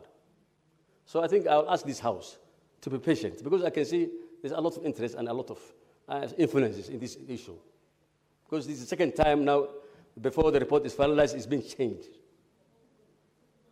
Otherwise, we can be told we can withdraw, and then other people can take it over. So, if Chair, they feel that, are you giving information or you? I'm informing giving you. an opinion? I'm informing you, Mr. Speaker. This issue has developed a lot of interest in this House. So the committee should be. Senate Majority Leader, you may decide to use that information. Honorable, let the Majority Leader let us make progress. Majority Leader, let's Mr. Speaker, let's make progress. I have listened to the chair of Devolution Committee, a member that I hold with so much respect, together with all the 9 members that serve in that committee. But I must look them straight in the eye and tell them that you have failed this House.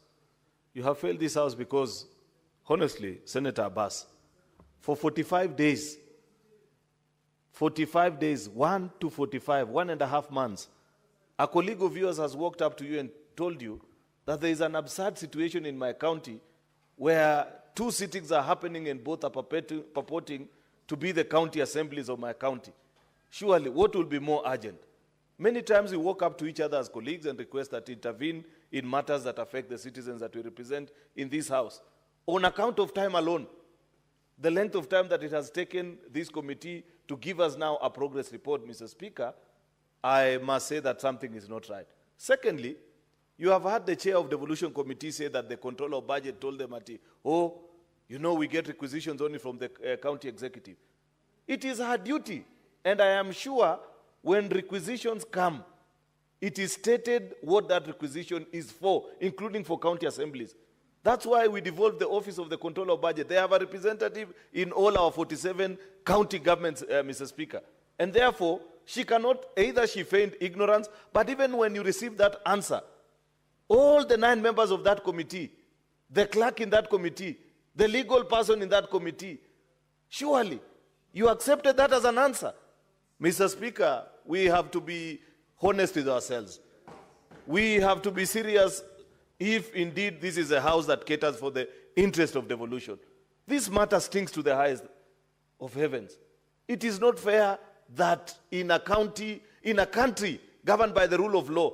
So if we allow today Nyamira for there to be 2 or 3 sittings, what stops Senator Methu tomorrow from starting another parliament somewhere? Or Senator Wambua in Kitui? You know, Mr. Speaker, surely, what kind of precedence is this that we are setting? I want to make this request because I know we are starved of time, Mr. Speaker. There's also another entity that has really failed us. Our judiciary must stop hiding under the cover of independence, Mr. Speaker. Independence is not cover for incompetence, Mr. Speaker. This judge that sits in Nyamira gives orders that causes this level of confusion. Surely, can they walk out of Nyamira law courts and head to the County Assembly of Nyamira and make a determination of what needs to happen? How do you sit as a judge? You are driven home every evening on taxpayers' money while this kind of maladministration is happening and being visited on the people of Nyamira. That is absolutely not right. This is a matter that even the Chief Justice herself needs to bring to her attention. If a judge can issue orders that breaks apart a county and perpetuates a situation where there are 2 sittings in the county assembly, it speaks of their incompetence, Mr. Speaker. And that is not interference with judicial independence. In this house, when we pass laws, Mr. Speaker, when there is lack of clarity, as Parliament, we endeavor to provide clarity.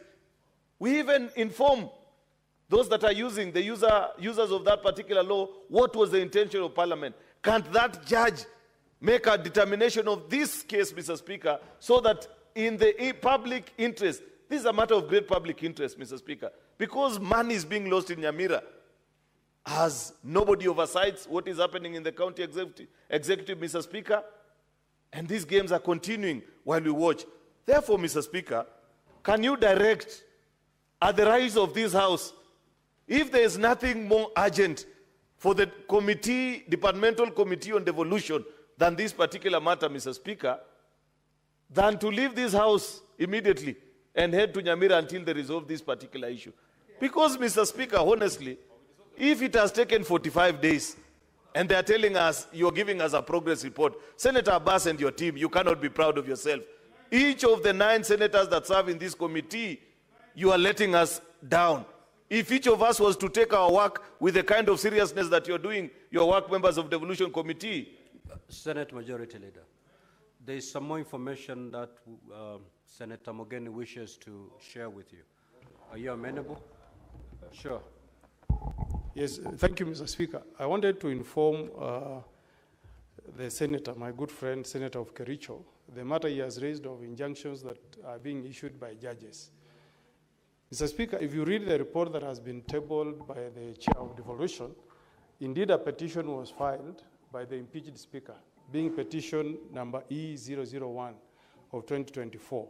If you read the report at page 20, the Speaker saw an affidavit where he sought an interim injunction from the courts to stop or to stay the impeachment. The records that have been brought before this House indicate that the Honorable Judge never issued any conservatory order. So the impeachment was never stayed by the court. So I have heard you make remarks about some judges, maybe some orders were issued earlier, but on the impeachment, Mr. Speaker, no orders of stay were issued. 2, before you, I've heard you tell the chair that he should proceed to Nyamira and deal with this matter. Mr. Speaker, if you read the report that has been tabled at page 29, the chair himself says that the sittings, and I want the Senate to listen carefully, that the sittings that may have been held contrary to the provisions of Section 7B2 of the County Government Act are invalid, null and void, and contrary to the law. So as you tell the chair to go to Nyamira, is he going to Nyamira to hit Matoke or to resolve this matter? Because he has already made a finding, Mr. Speaker, that is aligned with the law. What this House should be doing, Mr. Speaker, is to agree with the amendments that have been proposed by Senator Ojenda that agree with the recommendations of the committee, Mr. Speaker.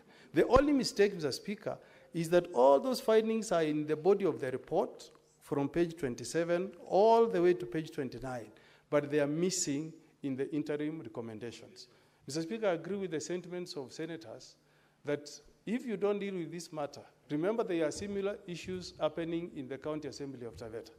There are similar happenings in the County Assembly of Machakos. This will become the norm, Mr. Speaker, and the money that we appropriate from this House, that we send to our county governments, will end up in the pockets of governors, Mr. Speaker. That's the information I wanted you to have, Leader. Proceed. Just to conclude, Mr. Speaker, that's very useful information. And you know, that's a handicap that we suffer, because I've tried to locate the report on our tablets. I couldn't find it, Mr. Speaker, because now we have to respond based on what we've had the chair say. I listened to the chair, and I think he made reference to certain orders. If that is the case, as Senator Mogeni put it, Mr. Speaker, then I hold back my comments on what perhaps need to happen with regards to what the judiciary has done about this. Lastly, Mr. Speaker, if you think this situation, as Senator Mogeni is saying, is about to get worse, bear in mind that we have already passed a law in this House, Mr. Speaker, granting financial autonomy to county assemblies. This situation will even be worse, because at that point, Mr. Speaker, then the county assemblies will actually be making the determination of how to spend these particular funds. Imagine a situation, Mr. Speaker, where you have two county assemblies fighting over a particular pool of funds, Mr. Speaker. It will be undesirable, and that's why I have said with tremendous respect to Senator Abbas and the team at Devolution Committee, on account of time, how much time you have taken to resolve this issue, I feel you could have done this House better. It's really unfortunate that 45 days later, we have an interim report with no mention, even from, because I was waiting to hear what will be the final conclusion of this matter and by when.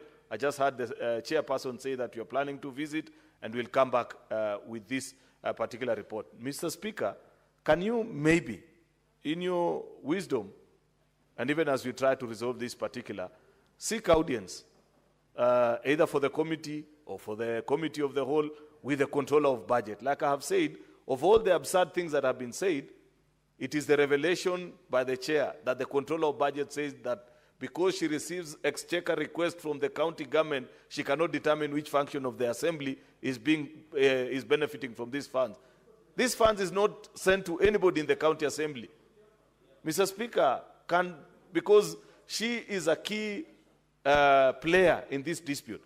And I'm beginning to wonder, Senator Onyonka, given that the controller of budget comes from this particular county, could she be complicit in the conflict, Mr. Speaker? I'm just wondering. Therefore, Mr. Speaker, I think that is something that we need to make a determination on. I know many colleagues want to speak on this matter. Therefore, I'll end it at that. I thank you. Senator Faki. Mheshimiwa Spika, mimi pia Now, nijiunge. honorable senators will take two from this side, two from this other side, and then we will put this to a vote. Mheshimiwa Spika, pia mimi nijiunge na maseneta waliotangulia kuchangia mjadala huu kwamba ni makosa yale yanayoendelea kule katika kaunti ya Nyamira. Mheshimiwa Spika, huu mswada ulipokuja mara ya kwanza, hili swala lilipokuja mara ya kwanza kabla ya kamati kuambiwa ichunguze, kulikuwa na umuhimu wa kwamba hili swala limeingia katika hali ambayo si ya kupendeza, kwamba kuna mabunge mawili katika kaunti ya Nyamira ambao yanatoa sheria ama mwongozo tofauti kwa serikali ya kaunti ya Nyamira. Na Mheshimiwa Spika, lawama pia lazima ifike kwa gavana wa kaunti hiyo, kwa sababu gavana wa kaunti ile ndio kiongozi ama ndio mkubwa ama msimamizi wa mambo ya kaunti nzima. Kwa hivyo japokuwa serikali bunge la kaunti lina nafasi ya kufanya maamuzi yake kibinafsi, lakini masuala yote yanakwisha katika meza ya gavana wa kaunti ya Nyamira. Kwa hivyo Mheshimiwa Spika, ni aibu kwamba hata kamati baada ya kwenda pale bunge zile mbili hazikuweza kukaa chini na kuamua ni ipi ni bunge ya sawa. Kwa hiyo Mheshimiwa Spika, tukiacha swala hili liendelee, nafikiri litaenea katika bunge zingine, vile vile itakuwa ni shida sasa kuweza kulitatua, kwa sababu kila mtu ataona kwamba atakuwa na haki ya kutoa Kenya Gazeti kwamba watakaa mahali fulani, baadaye wakae mahali fulani, huku wananchi wanapata shida na pesa za umma zinaendelea kufujwa. Kwa hiyo Mheshimiwa Spika, ipo haja ya swala hili kutatuliwa kwa haraka, kwa sababu ikiwa koti imesema kwamba hakuna amri ya kuzuia kubanduliwa kwa yule spika ambaye alibanduliwa na yule spika mwingine tayari ashaapishwa, hakuna sababu ya kuwa na mabunge mawili. Amebanduliwa. Kwa hivyo nasubiri mahakama mpaka atakapomaliza kesi yake. Mheshimiwa Spika, tukiliacha swala hili, siku nyingine tutasikia kwamba kuna naibu wa rais amefungua ofisi mahali fulani na anafanya kazi ya nchi ya Kenya. Asante. Na wabunge wake wanafanya kazi hiyo. Asante Mheshimiwa Spika. Lastly, Senator Boni. Thank you, Mr. Speaker. Now, honorable Mr. Speaker, senators, we are debating on the amendments. You'll have an opportunity to debate the report. So we have, I have the dashboard. So we are going to handle the amendments, and thereafter, each one of you will have an opportunity to contribute to the report. Proceed. Mr. Speaker, what is begging in this issue, even if one is speaking to the amendment or the main report, is action. Action, Mr. Speaker, and I would like to appeal to my brother, Senator Omugeni, the Senator of Nyamira. Politics being what it is, Mr. Speaker, it's quite clear that the two bulls of Nyamira, the governor is controlling one house, and maybe the other bull, Senator Omugeni, is controlling the other assembly. It is on this backdrop, Mr. Speaker, that I appear... What is your point of order, Senator Omugeni?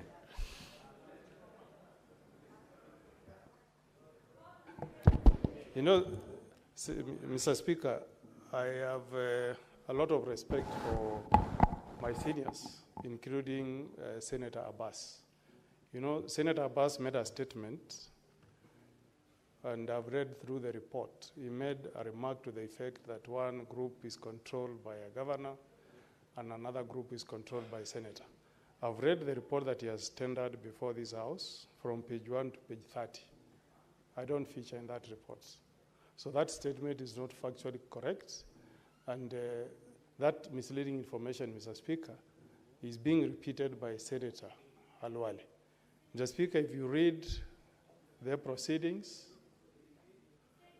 I don't aid any faction of the County Assembly, Senator Halwale. I have no interest in causing two sittings to happen in the County Assembly of Nyamira. In fact, if that was my interest, I would not have brought this statement to this House. So I want that to be dispelled, Mr. Speaker, so that we don't speak on matters that cannot be substantiated, matters that would be contrary to our standing orders, because Senator Halwale may be imputing bad motive on my person as Senator of Nyamira that I want to cause two sittings. That's not the case, Mr. Speaker. The only thing I'm seeking assistance from this House is to ensure that we have law and order in the County Assembly of Nyamira. That's all. Very well. Senator Boni. Mr. Speaker, I want to thank the Senator of Nyamira. If you had followed my statement from the beginning, I was not trying to impute. I was saying politics being what it is.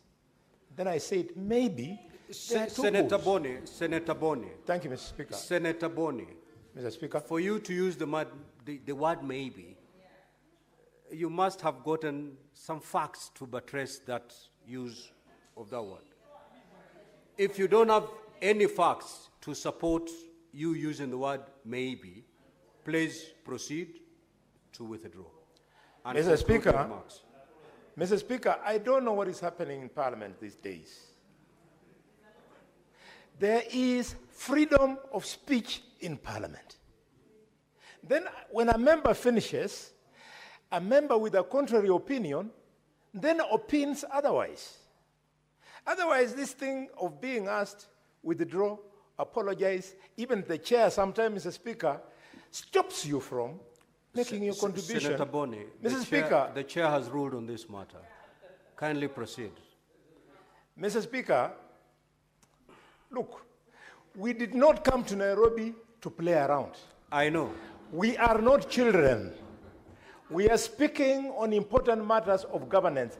Allow me to flow. Where I am wrong, I'll be corrected. Senator Boni, abide by the ruling and then continue flowing. Thank you, Mr. Speaker.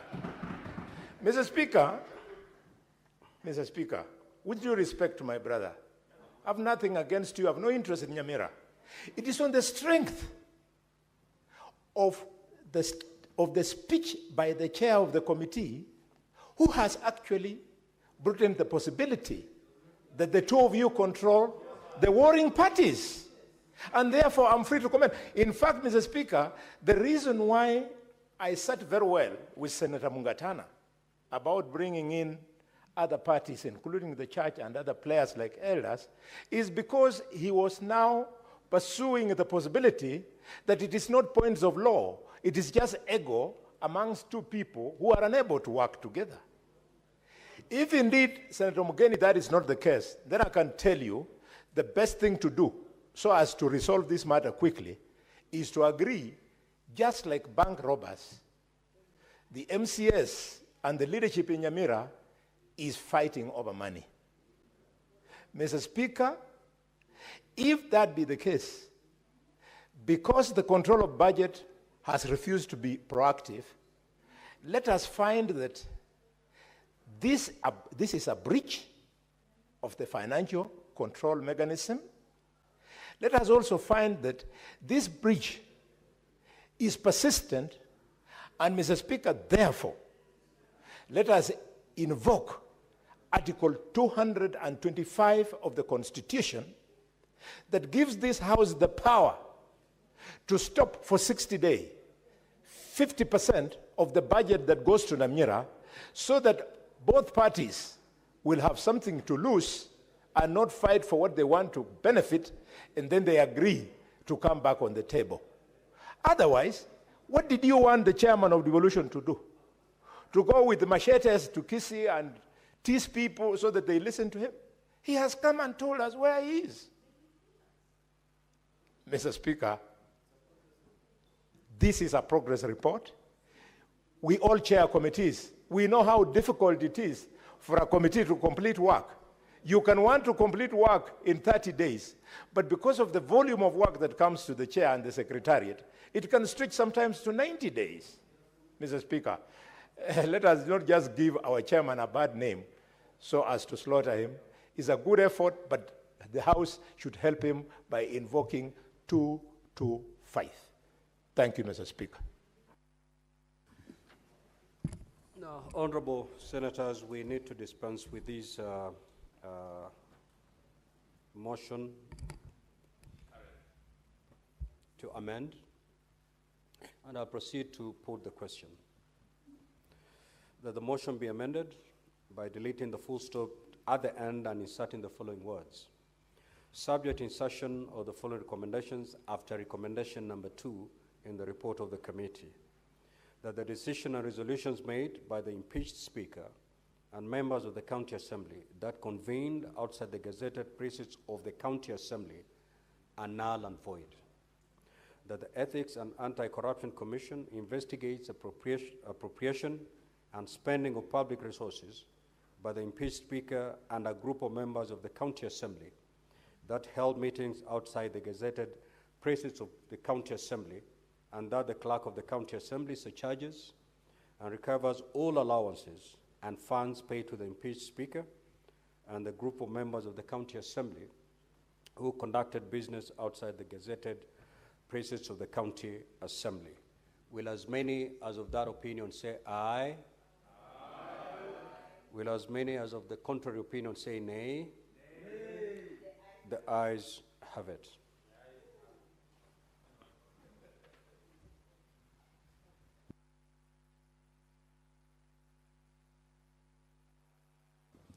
Now, honorable senators, we are now going back to debate the original motion as amended. Senator Kenyua.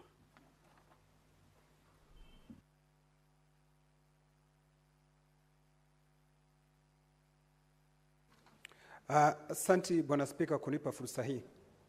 Bwana Spika, kwanza kwangu nikianza kulivulia njuga mswada huu Bwana Spika, yakiwa na marekebisho. Bwana Spika, ni jambo la kuvunja moyo sana. Ukitembelea gatuzi unapata iko na maspika wawili, iko na maklak wawili na iko na vikao viwili Bwana Spika. Ilhali ni gatuzi moja. Bwana Spika, ikiwa spika ametimuliwa na katika hiki kiti cha kuwa spika, Bwana Spika, hana haja yoyote kuwa na kikao chochote mahali popote Bwana Spika. Lakini Bwana Spika, hata tukiwa tunasema namna hiyo, nimeangalia nikaona ya kwamba kuna hizi sehemu ambazo kwa lugha ya Kiingereza wamesema zimegazetiwa Bwana Spika, ambazo zinapaswa kutumika kama vikao maalum. Bwana Spika, idara za serikali zinachangia kwa haya, kwa huu kwa kuchanganya wananchi wa Kenya Bwana Spika. Unapata ya kwamba mahali ambapo hiki kikao cha Nyamira ambapo hawa madiwani wamekutana Bwana Spika, wanatumia sheria, kwa sababu nikiangalia naona ya kwamba, na nimemsikiza mwenyekiti akituambia ya kwamba tayari hiki kikao chenyewe ni gazeti Bwana Spika, na ninaangalia gazeti notice ambayo ilipeanwa Bwana Spika. Bwana Spika, ni kama tuna idara tofauti za serikali. Idara ambayo inasema ya kwamba ndio kuna wale ambao wanapaswa kuwa mashinani Bwana Spika, ndio kuna wale ambao wako katika ile sehemu ambayo imetengwa maalum ya hawa madiwani kukutana. Bwana Spika, idara za serikali zinapaswa kuwa zinawasiliana, si kupeana mambo kiholela Bwana Spika. Kwangu inakaa ni kama ni muujiza Bwana Spika, kama si maajabu Bwana Spika. Nimemsikiza seneta wa kutoka Nyamira akielezea yale mambo ambayo yanatendeka huko Bwana Spika. Na unapata ya kwamba kama ni hela Bwana Spika, zinapeanwa kwa gatuzi hizi mbili Bwana Spika. Ninataka kuunga mkono Bwana Spika, ikiwa pesa zinatumika kwa gatuzi katika gatuzi ambayo haifai Bwana Spika, wanapaswa kurejesha Bwana Spika. Na vile vile Bwana Spika, ninashindwa kwa nini sisi tunaandika kwa mate na wino upo.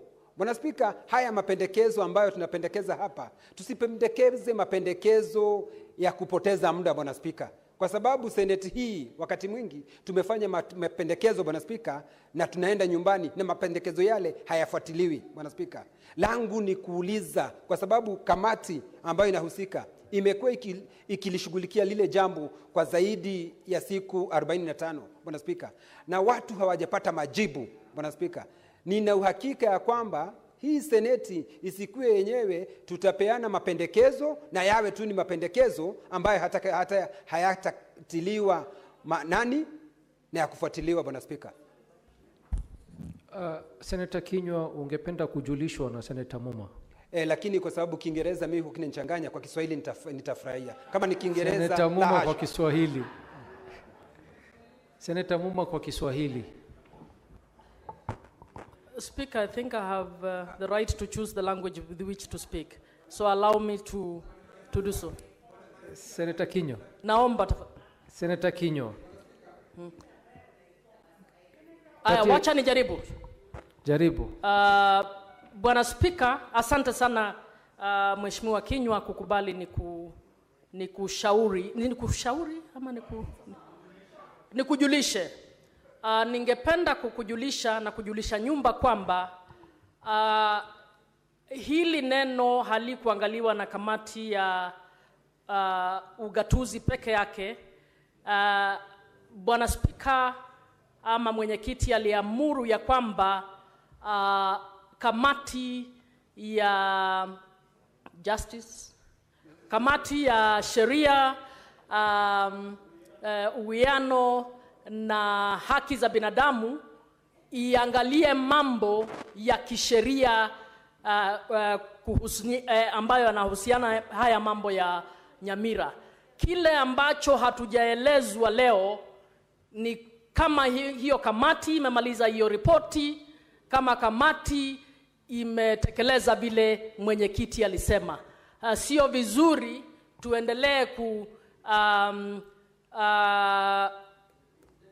kashifu kamati moja na hatujapata ile ripoti ya kamati ya pili. Asante sana.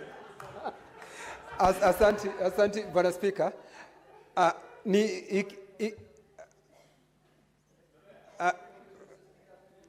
Bwana Speaker, what's your point of information, Senator Hilary Wakili?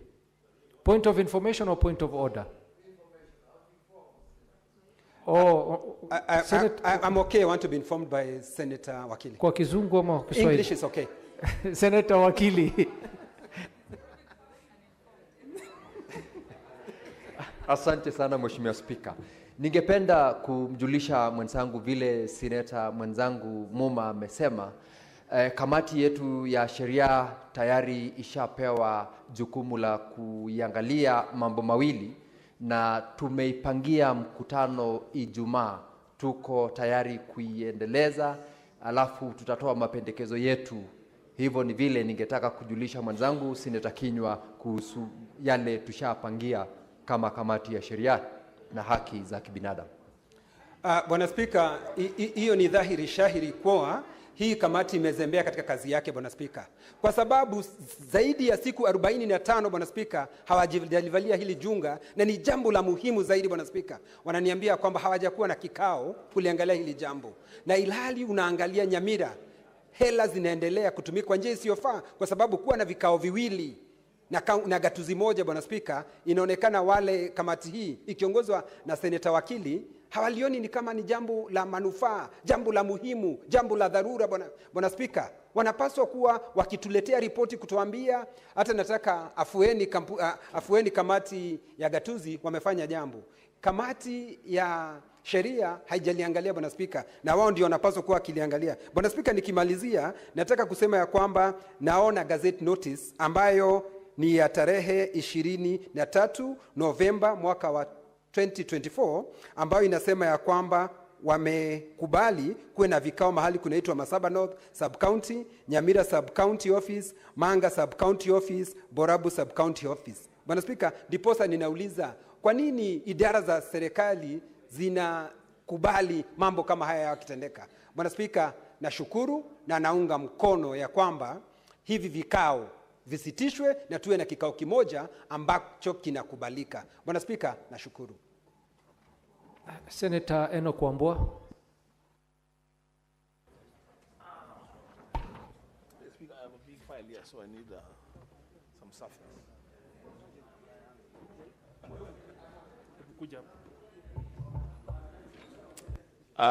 Speaker, I thank you for this opportunity to contribute to debate on this motion. Speaker, I wish the chairman of devolution was in the chamber because there are certain things that I want him to hear, but because I can see some members, they will take note. One, Mr. Speaker, is that under Section 7B(2) of the County Governments Act,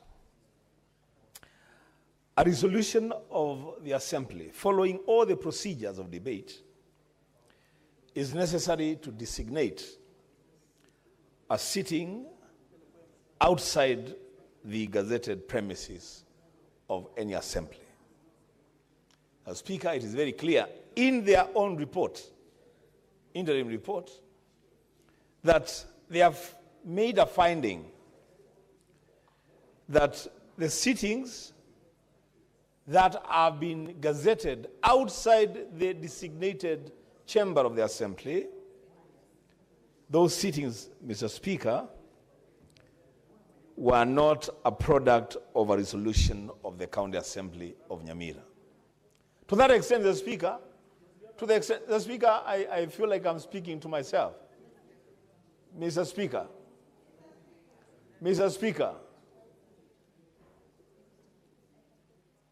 Mr. Speaker, I find it difficult to continue with my contribution. Mr. Speaker,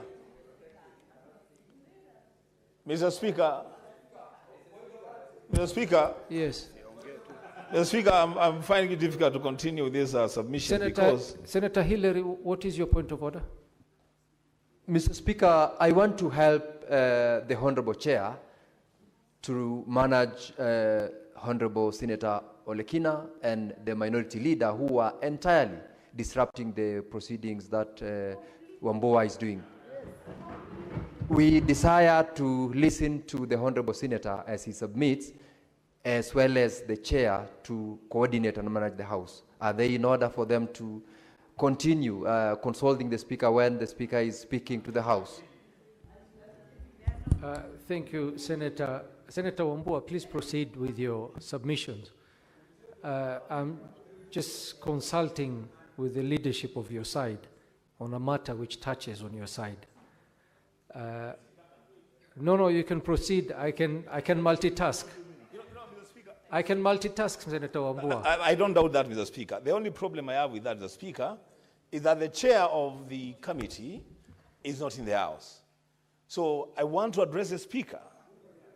And Mr. Speaker, one of the issues that we are dealing with here is different assemblies in one assembly. I'm seeing a semblance of the same thing as the Speaker. So, Mr. Speaker, if it is possible that because the consultation is important, I can sit back and wait.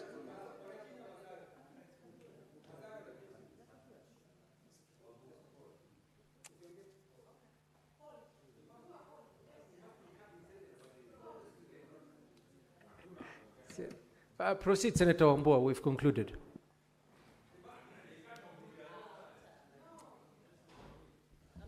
But what we are doing, Mr. Speaker, is not right. Let's just go on record.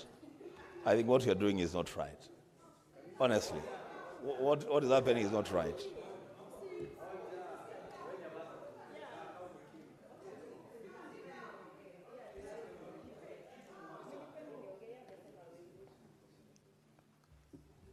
Senator Wambua, proceed. I'm listening. Okay. Thank you, Mr. Speaker.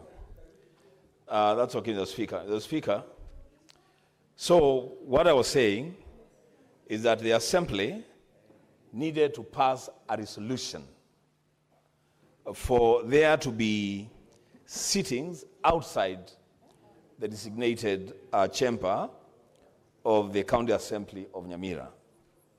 The Speaker, in the findings of the committee in their interim report, the Speaker, the committee has found that that resolution was not granted.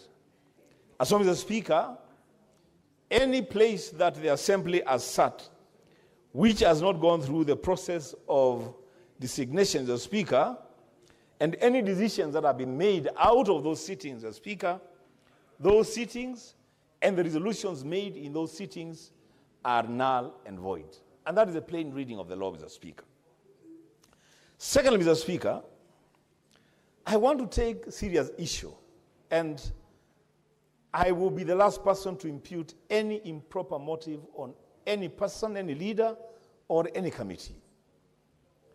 But, Mr. Speaker, I want to take great exception to the way this matter has been handled by the Devolution Committee. In all due respect to the committee. In all due respect to the committee. Mr. Speaker, this is a very serious issue. This matter portends an existential threat to devolution as we know it. And you see what has happened is that now county assemblies are borrowing from what is happening in Nyamira. I stand here as the Speaker to inform this House that in the county assembly of Machakos, something very funny has happened. The MCRs move a motion. They want to impeach the Speaker. There is chaos in the assembly. And the Speaker from our office writes a letter closing the assembly indefinitely. Mr. Speaker, now as we speak today, the County Assembly of Machakos has been closed, Senator Mugatana, indefinitely by a letter from the Speaker because he was facing impeachment. Honorable members, I would have expected that this committee, and I said I don't want to impute any improper motive on any senator, but members, this through the Speaker, this committee plays such a crucial role in the success of devolution that the Speaker allowing such things to happen. Today it is Nyamira and Machakos. As I said, you don't know what is going to happen to Nyandarua tomorrow. You don't know what is going to happen to Bomet the day after tomorrow. As Speaker, this committee of devolution of the Senate must make serious recommendations and apply themselves to the situations that they face on the ground in as far as devolution is concerned. As Speaker, lastly, I want to say this. I have heard that the committee wants to go back and have sessions with the governor, also wants to have a session with the senator, who is actually the leader who brought the question to this House. And I'm wondering, Mr. Speaker, what kind of appointment does the Committee on Devolution need with the Senator of Nyamira to deal with the matter of Nyamira County Assembly? It never occurred to me that the Senator of Nyamira is so inaccessible that the committee has got to make an appointment, take more than 45 days to have a sitting with him to discuss a crisis that is happening in Nyamira. Mr. Speaker, I think a time has come that all of us, including myself, must begin to take the business of this Senate a lot more seriously. For a chairman to put it on record that 45 days later, he's planning to meet the Senator of Nyamira and discuss the issues of conflict in the County Assembly of Nyamira, Mr. Speaker. It's a slap on the basic diligence of the people of Nyamira and the senators in this House, Mr. Speaker. It should not be allowed to happen.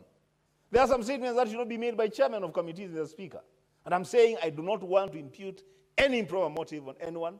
I just want us, all of us, Mr. Speaker, before we seek to be respected by the national executive and the county executives, Mr. Speaker, as a Senate, as committees of the Senate, we must respect ourselves.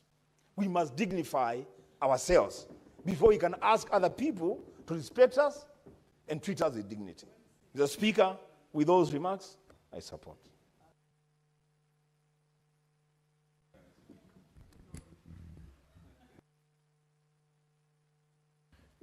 Senator Thangwa.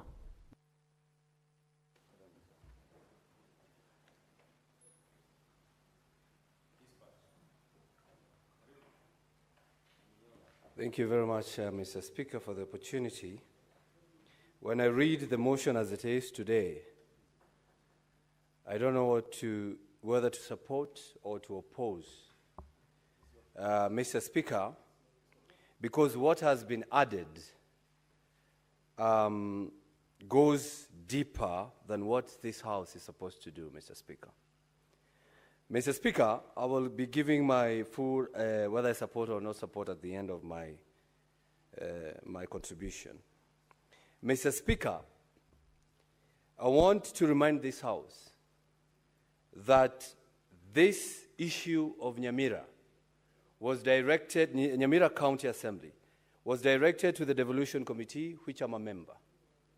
Mr. Speaker, we have scrutinized this issue as members of the committee. We have even invited the Senator of Nyamira, Senator Omogeni, in the committee. So it is wrong to say that he has not been invited, Mr. Speaker.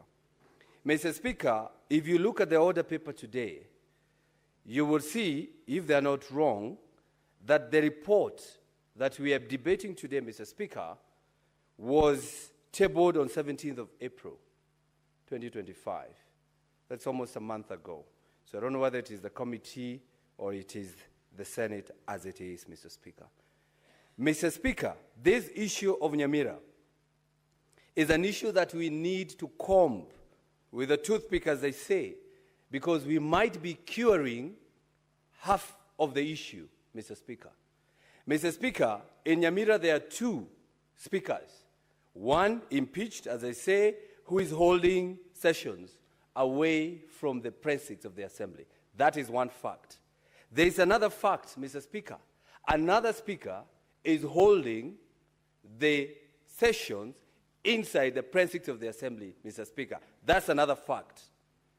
Fact number two, Mr. Speaker, the one who is holding the sessions away from the assembly precincts, Mr. Speaker, is breaking the law. The one who is also holding the sessions in the gazetted county assembly is also breaking the law, Mr. Speaker. I will tell you why, because I'm a member of this committee and I know it.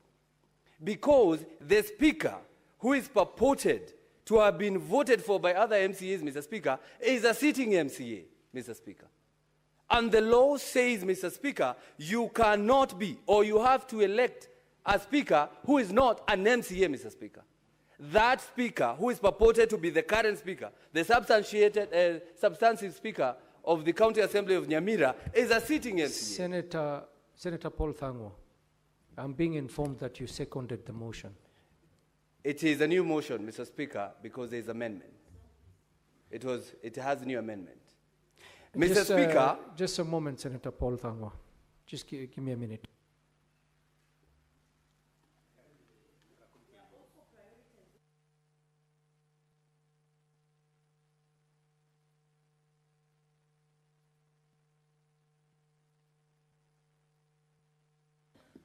Senator Paul Thangwa, unfortunately, it is the same motion. So you cannot debate it again. I would have to stop you right there and give to the next Senator Joe Newtu. Joe Newtu is not here. Senator Gloria Oruoba.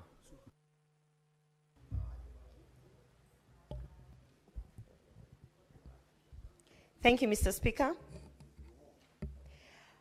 I rise to support this motion with the amendments that have been brought to the floor of the House. Mr. Speaker, I listened carefully to my colleague, Senator Mungatana, who said that we should not be quick to go in and recommend and do things before the committee is done. But Mr. Speaker, I want to remind this House that we are constantly saying that we do not want to be the morticians of things. We do not want to keep waiting until when things are done is when we are being called upon to do oversight over matters that have already been concluded.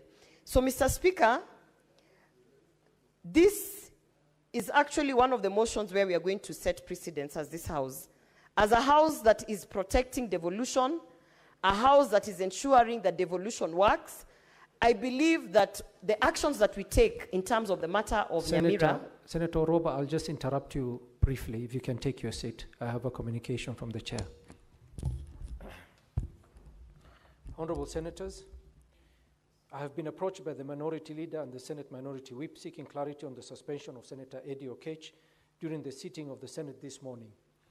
Honorable Senators, I have reviewed its directions given by the presiding officer and further confirmed from the presiding officer of the exact direction that she had given. I have established that the suspension was for the remainder of the morning session pursuant to Standing Order number 121. I therefore admit Senator Eddy for this session. Thank you. Senator Gloria.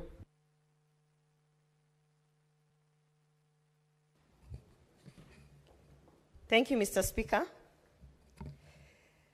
Mr. Speaker, as I was saying, whatever the House decides to do in terms of the issue that is affecting Nyamira County is actually going to set precedents in terms of how we protect devolution as the upper house, Mr. Speaker. Mr. Speaker, you know, I have listened to my colleagues debating and weighing in on the matter. Mr. Speaker, I happen to have the privilege of coming from Kisii County, which is a neighbor of Nyamira County, Mr. Speaker. And I can tell you that as much as we joke about Nyamira County being our younger brother or our younger sister, Mr. Speaker, these issues are completely affecting the development of Nyamira County, Mr. Speaker. It's not just a matter of conducting 2 separate assemblies. Mr. Speaker, in the last financial year, Nyamira County lost 19 billion, which cannot be accounted for. And when you look at the matters that are going on in Nyamira County, Mr. Speaker,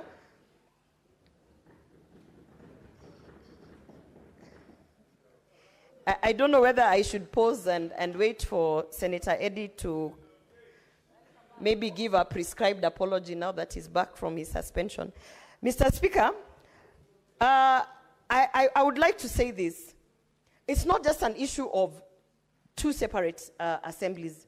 Mr. Speaker, Nyamira County lost 19 billion Kenya shillings in the last financial year. And we are still yet to be told what happened in terms of accountability of those funds. Right now, we are being told that the county assembly is actually receiving funds through the control of budget. And I have heard my colleagues saying that the control of budget will only follow the law and has to send the funds because they only deal with the CEC of finance.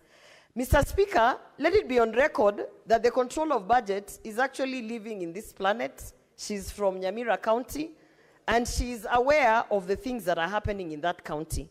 So as much as we are all trying to be independent, Mr. Speaker, it is an outright abuse of office, what is happening in Nyamira County.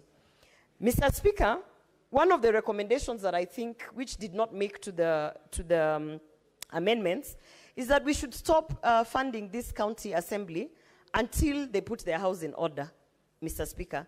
I believe that in a time where no one can tell you which is the legitimate assembly, then we also can decide that the county is not functional.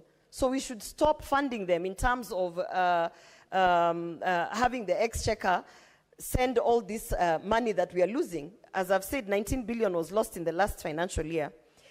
Mr. Speaker, as I conclude, one of the things that we are not debating in this House, I've heard Senator Boni Alwale saying that it is political.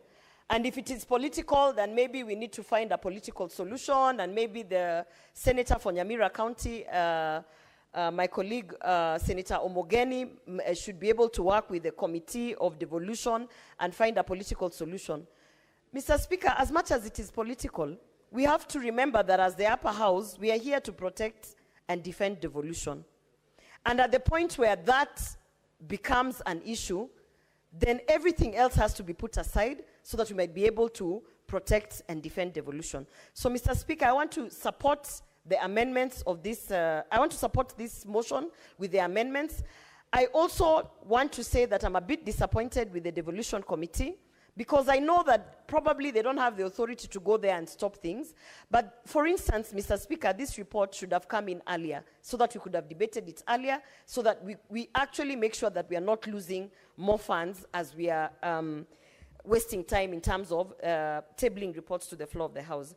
Mr. Speaker, in conclusion, I want to say that Nyamira County is a county that, if governed well, can really produce a lot of good things for the benefit of this country.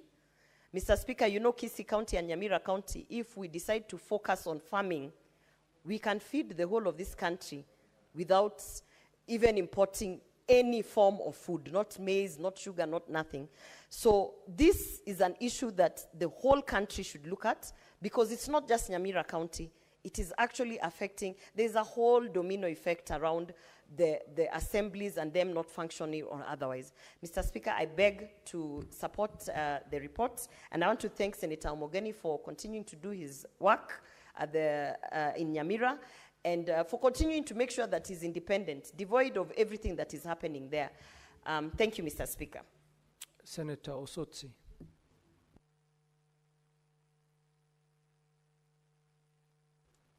Thank you, Mr. Speaker. Mr. Speaker, the matter before us is very, very, very weighty.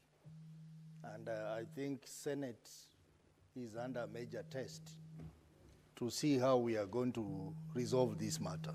Mr. Speaker, I have read the report by the devolution committee, and I think more should have been done, because there are instances of clear violation of the law, clear violation of law by both parties, which I think the committee should have done more to ensure that the law is upheld. Mr. Speaker, I think there is a serious problem with Nyamira County. As the chair of CPIC, I have had a lot of problems dealing with this county, and particularly the governor of this county. In fact, there are about 5 counties which, Mr. Speaker, they are in a category of their own when it comes to matters of governance, accountability, and transparency, where impunity rules. What we are discussing now, Mr. Speaker, this is impunity of the highest order, where people have decided to violate the law, people have decided to create their own law and operate in their own space. If you look at the history of this matter, Mr. Speaker, you realize that it started with the attempted impeachment process against the governor. Then it went to the speaker, and then it created the 2 parallel assemblies. And then they amended the standing orders so that they could carry out this impeachment. Mr. Speaker, the overall effect of all this is that there is no oversight in Nyamira County because of the 2 parallel houses, because of the inability of the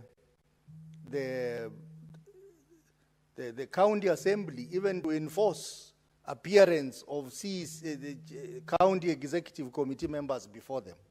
So we are in a very, very, very serious situation at the moment.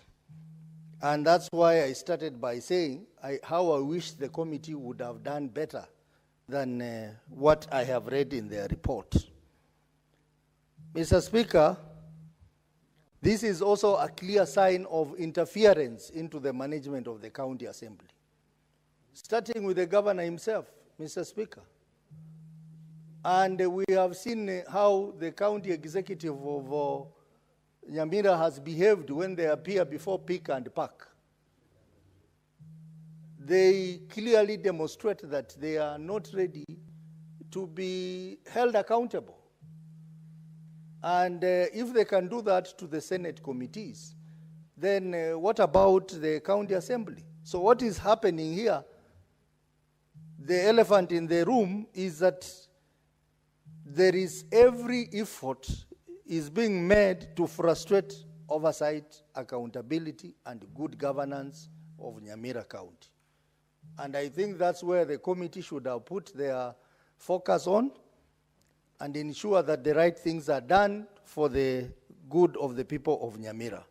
So I want to encourage the committee, since this is a progress report, to try and do better than what they have presented before us. And Mr. Speaker, you know, devolution committee is the interface of this Senate. It is the interface of this Senate. Most of the issues that affect devolution entirely are supposed to be handled by this committee. I know there are numerous outstanding matters which have not been handled yet, Mr. Speaker. For example, the intergovernmental relation mechanism. I think it's a high time, Mr. Speaker, we had a proper law governing that in this House that would address some of these challenges. You have seen the response from the controller of budget. It is not justifiable. Mr. Speaker, how does the controller of budget appropriate money to this county assembly? How does the controller of budget adopt an illegal budget, an illegal supplementary budget, and we leave her to go scot-free, Mr. Speaker.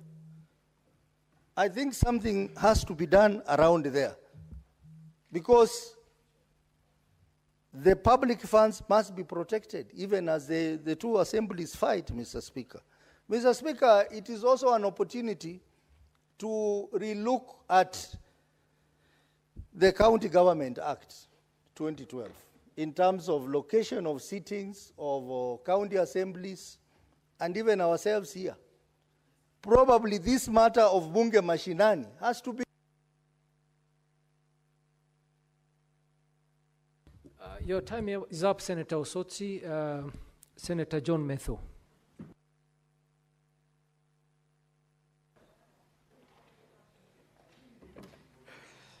Thank you very much, Honorable Speaker, and thank you, Commissioner Joyce Korir. Honorable Speaker, I also welcome back my brother, Senator Eddie. We missed him. He's a young legislator in this House, and it's always a pleasure to have him around here. My age mate, who now crossed over and took over from where I left.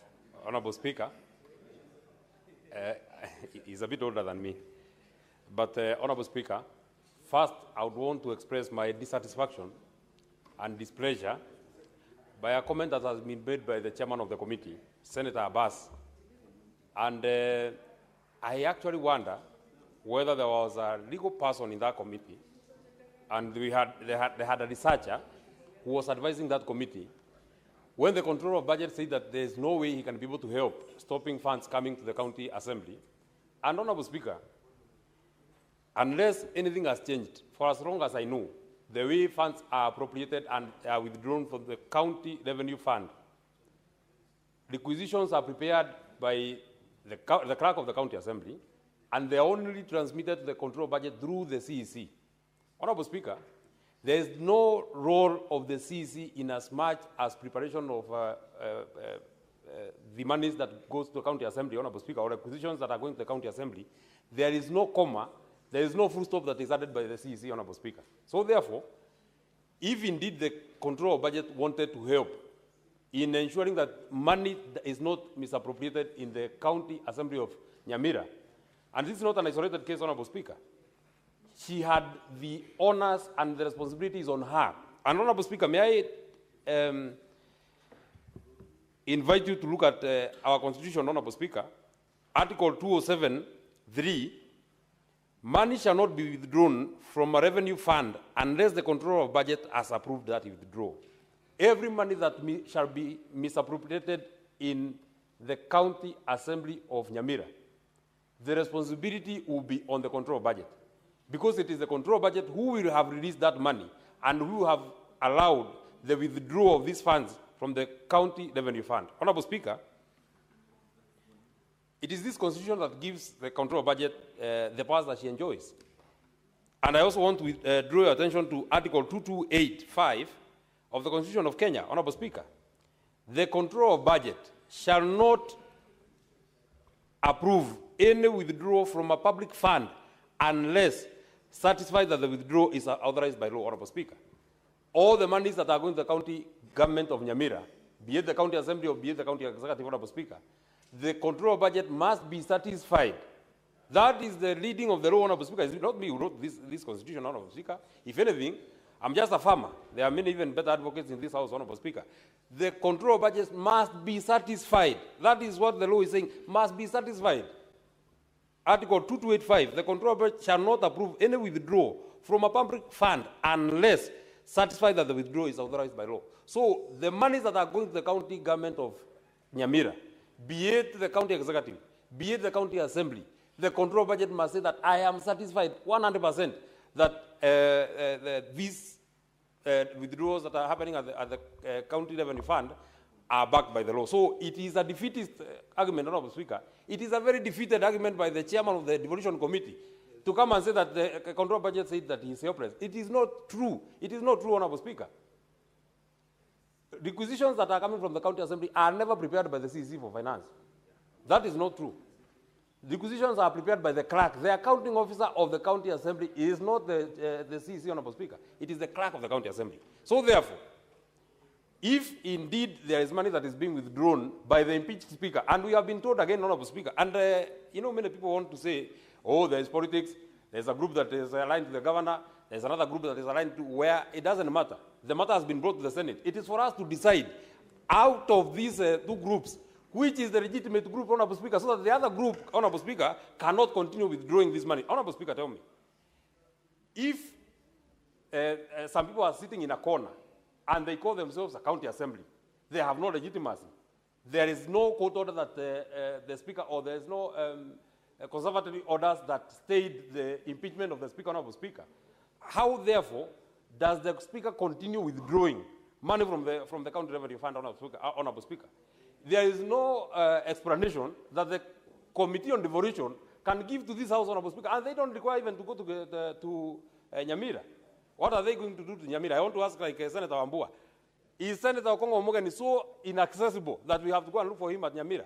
What does the governor have to do in determination of a matter as to who is the legitimate county assembly of Nyamira, Honorable Speaker? So therefore, I am disappointed, where I support, in fact, had we not gotten this amendment from Senator Ojenda, that report of the Committee on Devolution, in my opinion, was completely underwhelming. It was very underwhelming, Honorable Speaker. Had we not gotten this amendment from Senator Ojenda, Honorable Speaker, I don't think we would have done justice to the people of Nyamira, to the County Assembly of Nyamira, because the people who hold the primary responsibility of oversight, Honorable Speaker, is the County Assembly. It's not even the Senate. The people who hold the primary responsibility on oversight, it is the County Assembly. If the County Assembly cannot play their oversight role on the County Executive, therefore, Honorable Speaker, even the reports that we shall be looking at the County CPIC of Senator Senator Kajwang,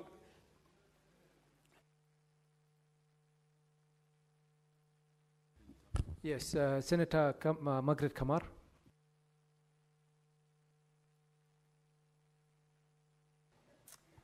Thank you, Mr. Speaker, for giving me the opportunity to contribute to this interim report.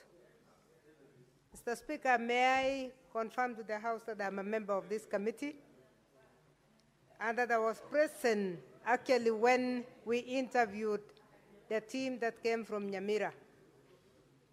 Mr. Speaker, as Senator Tangwa said before you were stopped, we are dealing with two groups which were illegal, and I think we made those observations. Illegal in the sense that the original speaker was suspended, but there is nothing called suspension. So the members of the assembly were wrong to do the suspension. That was the first thing that we noted. The second thing is that they seem to have noted that because after suspending and crudely ejecting the speaker, they were called to go to court and they went to apologize. It was after the apology, Mr. Speaker, that they came back and did the right thing to impeach. Mr. Speaker, according to the standing orders of Nyamira, which are like our own standing orders, the assembly has a right to impeach. During the impeachment, Mr. Speaker, actually they even invited the speaker and allowed Okero to take care of himself, to defend himself. And after the defense, after it was done procedurally, he was actually impeached procedurally. What happened, which surprised the committee, is the fact that in the point of being impeached, this speaker who had been impeached went to court, and when he was given a small brief, although there was no ruling, because we went through the court statements, and there was nothing to give a stay, he actually took advantage and suspended the clerk. And that is how he came up with his own clerk, and the parallel group started emerging.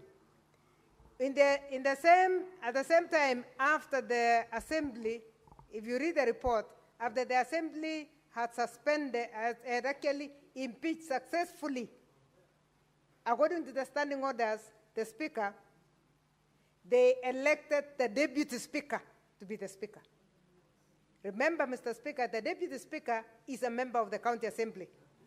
So we are dealing with another illegality because he was elected when he was still an MCA.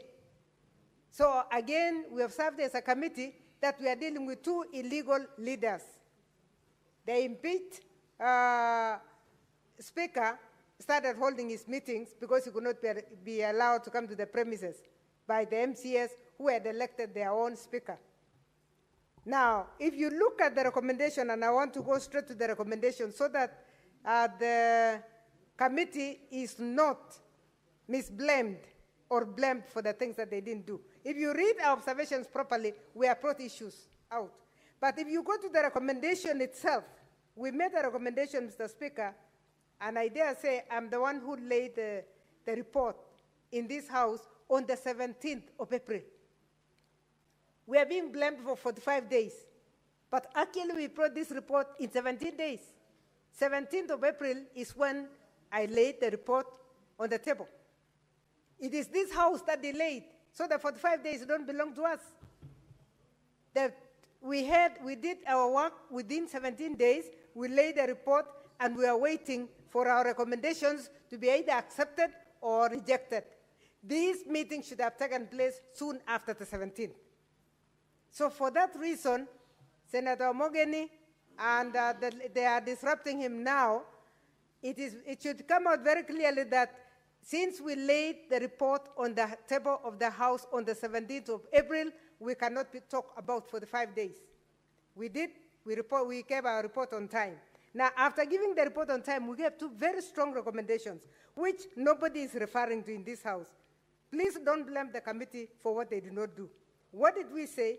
In recommendation number 1, we said pursuant to section 7B2 of the County Governments Act Gazette, whatever, the sitting of the county assembly be held at the county assembly premises. That was what we agreed. The second one. Give the senator 1 minute to conclude. Please give me 1 minute because I'm a member of the committee and I want to clarify two things. That is what we agreed as a committee. That's what we accepted. We wanted this House on the 17th to come and rule on. Because if you had accepted, this communication should have gone to Nyamira, and the people of Nyamira should have been, the Assembly of Nyamira should have been in the right venue. Number 2 was that pending the determination of the court cases, the County Assembly resumes its normal operations in accordance with the Constitution. What is the Constitution? The Constitution is to use the right venue, and the MCAs have a right to follow the standing orders. In the standing orders, Mr. Speaker, there are two things that are very clear. Number 1, in absence of the speaker, because they didn't have a speaker, all the two of them were not had already been dismissed in our observations. They could actually have a member of the speaker's panel. So they had a right to move to the right venue and continue until we go back, because we wanted to visit and clear this thing with the assembly. In fact, we are not talking of going to see a governor. A governor has nothing to do with the county assembly. It is only a pity that the comptroller of budget was put in a very awkward situation, because the controller of budget came out clearly and said, it's ended. Your 1 minute is up, Senator Kamar. Senator Joyce Korir.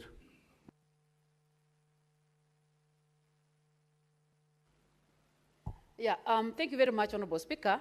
I've also to support the report from the Committee on Devolution with amendments.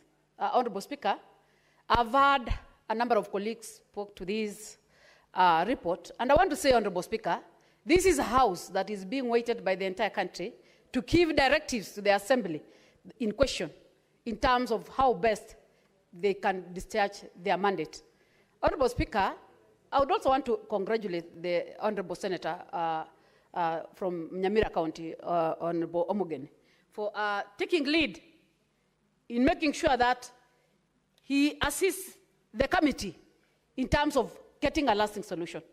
But, Honorable Speaker, there are a number of questions that are running through my mind. One is that, Honorable Speaker, we don't have a cap in terms of statutory instruments that are supposed to guide us on where the assembly is supposed to be sitting. That is one. Number 2, Honorable Speaker, we don't have a cap in terms of directing the control of budget in terms of remittance of the monies to the assemblies. We don't have a cap. The statutory instruments are there. It is well stipulated. The only problem that we have in this country is the implementation part. We will keep blaming each other. We are blaming the assembly. We are blaming the two groups within the county assembly. We are blaming the Senate. We are blaming the committee. The blames are all over. Yet we have the instruments that can assist us in making sure that things work the right way. Honorable Speaker, a number of colleagues have spoken. This is a problem that is going to split over to the 47 counties. Remember, we are a house that are supposed to set a precedence that is going to be followed in any other day. Such an occurrence is seen, Honorable Speaker. Honorable Speaker, by so saying, I want to stand with the amendments that has been suggested by Honorable Ojenda. But I want to say, Honorable Speaker, that despite the fact that we are saying it was tabled on 17th, it has taken time. I would want to see, Honorable Speaker, an instruction by the Senate committee instructing the counties to do what is right. These blame games should stop. We are using public resources. We are mistreating the members of the public. We are crying day and night about the prudent use of the resources. It is high time that this Senate wakes up and do what is entailed to do. Honorable Speaker, it has been a blame game. Despite the issues that the committee is supposed to move to the ground, I was waiting to see a number of recommendations that are supposed to be undertaken by the county assembly. That is the only way out, Honorable Speaker. We are not talking here to please one another. We are not just talking because we want to debate. We don't want just to be seen because we are a Senate House that is in charge of devolution. We need to see actions taken. We need to see a serious recommendation by the committee to make sure that things work the right way. So I don't want to say much, Honorable Speaker. I just want to say that I would ask the committee to still relook at this thing. Let's work. 45 days is a long day. This is something that needs to have a time frame because it is affecting the members of the county assembly, it's affecting the residents of Nyamira County, it's affecting the name of the Senate and the role of the Senate. Thank you, Honorable What's your Speaker. point of order, Senator Mungatana? I really didn't want to intervene, Mheshimiwa Joyce, because she's a great senator. But Mr. Speaker, is she in order factually under 105 to suggest that the report stayed for 45 days, yet a member of this committee has clarified that they tabled it within 17 days and they acted very swiftly, and it is this House and the SBC that did not bring it for debate, and now they have changed everything to say it's 45 days. The committee, they have crucified them unfairly. And I thank Professor Kamar for bringing the truth to this House, Mr. Speaker. Is she in order? Senator Magar, Senator Joyce Korir, before you proceed, I will allow you to proceed. But the point of order raised by Senator Mungatana is a valid point of order. Senator Kamar was the speaker just before you rose up, and she clarified on the matter of 45 days. And I think it was for the benefit of the House, and it was to guide the House, not to keep referring to the 45 days as something that was done by the committee. So could you please withdraw that and continue with the submission? Yeah, thank you, Chair. Honorable Speaker, I will not withdraw. And the reason why I will not withdraw this, Honorable Speaker, is because the report is a progressive report. It's not a concluded report. It's still it's a progressive report. If it was a concluded report, then, Honorable Speaker, I would have withdrawn. It means the matter is still even taking more time than expected.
Yes, Honorable Senator Joyce Korir, the fact of the matter is that this matter was sent to the committee on 1st of April. And on 17th of April, they came back to the House to make a progress report, and then thereafter we went for recess. So 45 days have not actually lapsed. In that order, the point of order that Senator Mungatana rose on, and the clarification that was given by Senator Professor Kamar, would have guided you in not falling into that trap of 45 days.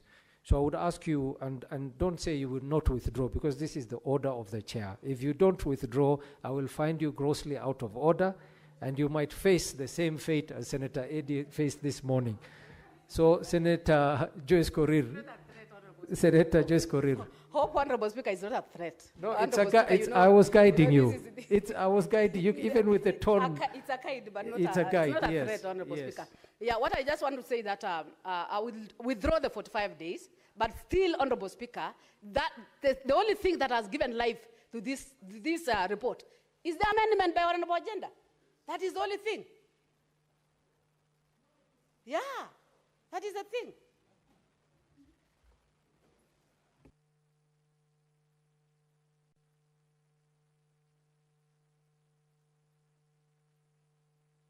Thank you, Senator Joyce.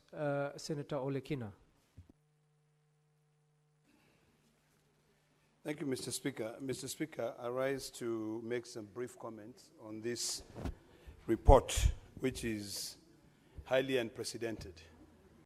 We are faced with a challenge which really, legally, it's an issue that can be resolved very, very easily. Mr. Speaker, the process of moving funds to a county assembly are clearly defined in the Public Finance Management Act.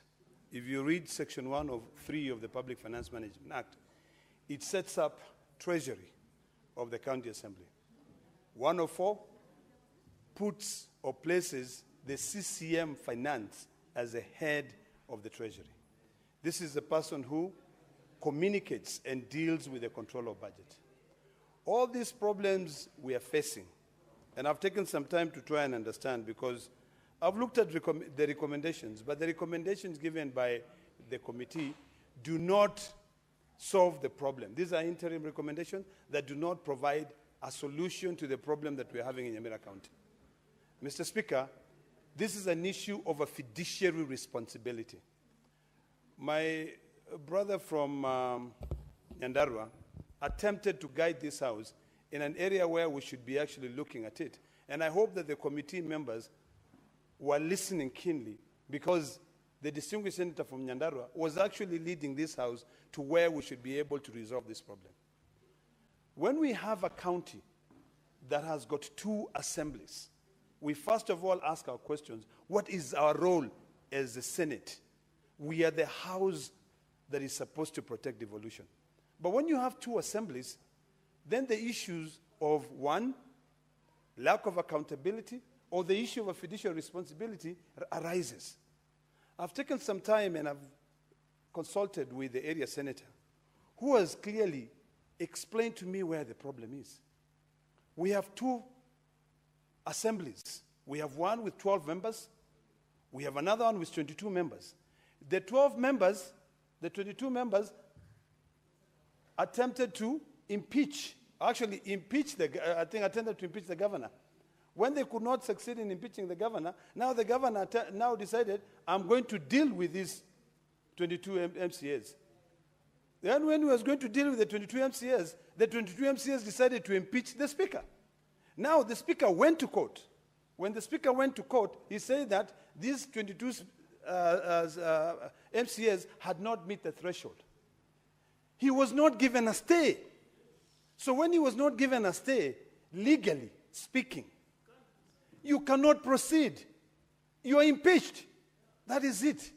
So, Mr. Speaker, when you follow the process, and this is why I'm saying there's a lot of collusion, and it is about time that we try to figure out where this collusion is coming from. Because if you have 2 clerks, before an assembly is funded, their money is tied to the exchequer. which is being released to the county assemblies. Before that money is released, the CCM Finance, who is the head of treasury of that county assembly, is the one who has got to release a Form C so that the money can then now be sent to the assembly. So we are finding a situation here, Mr. Speaker, where there is either incompetence in the part of the CCM Finance, and I wish Senator Kajwang was here, because when you read the Public Finance Management Act, I think Section 99, there are serious consequences that befall anyone who violates the PFM Act. 199. So here is it's a very simple process that we need to be able to proceed with. And Mr. Speaker, instead of beating about the bush and giving recommendation that really will not solve this problem, we should go to the bottom line. Why is the CCM Finance issuing Form C to send money to people sitting in a place which is gazetted by an impeached speaker? That is where the problem is. So what we should do right now is very simple. If this Senate cannot be able to pass a resolution and make sure that resolution is implemented, other agencies should be able to move expeditiously and make arrests. The controller budget should also not be releasing money because the law, Article 2, is it 226, subsection 5? 225, subsection 6, one of the two, mandates her to release the money only when she's satisfied that that money is authorized by law. So, Mr. Speaker, just 30 seconds, because this issue is very key. So it is important. Otherwise, we will not be able to solve this problem, Mr. Speaker. We will be going back and forth. Things will not be implemented. You know, things will not be implemented. What we need to do is very clearly summon the devolution committee should work closely, or we should actually set up an ad hoc committee. Set up an ad hoc committee. The first thing we need to do is to make sure that we use Article 125 of the Constitution and summon the governor here to appear with the CCM Finance.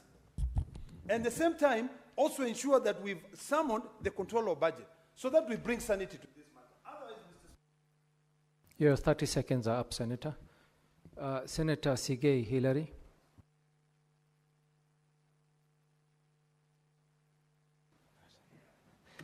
Thank you very much, Mr. Speaker.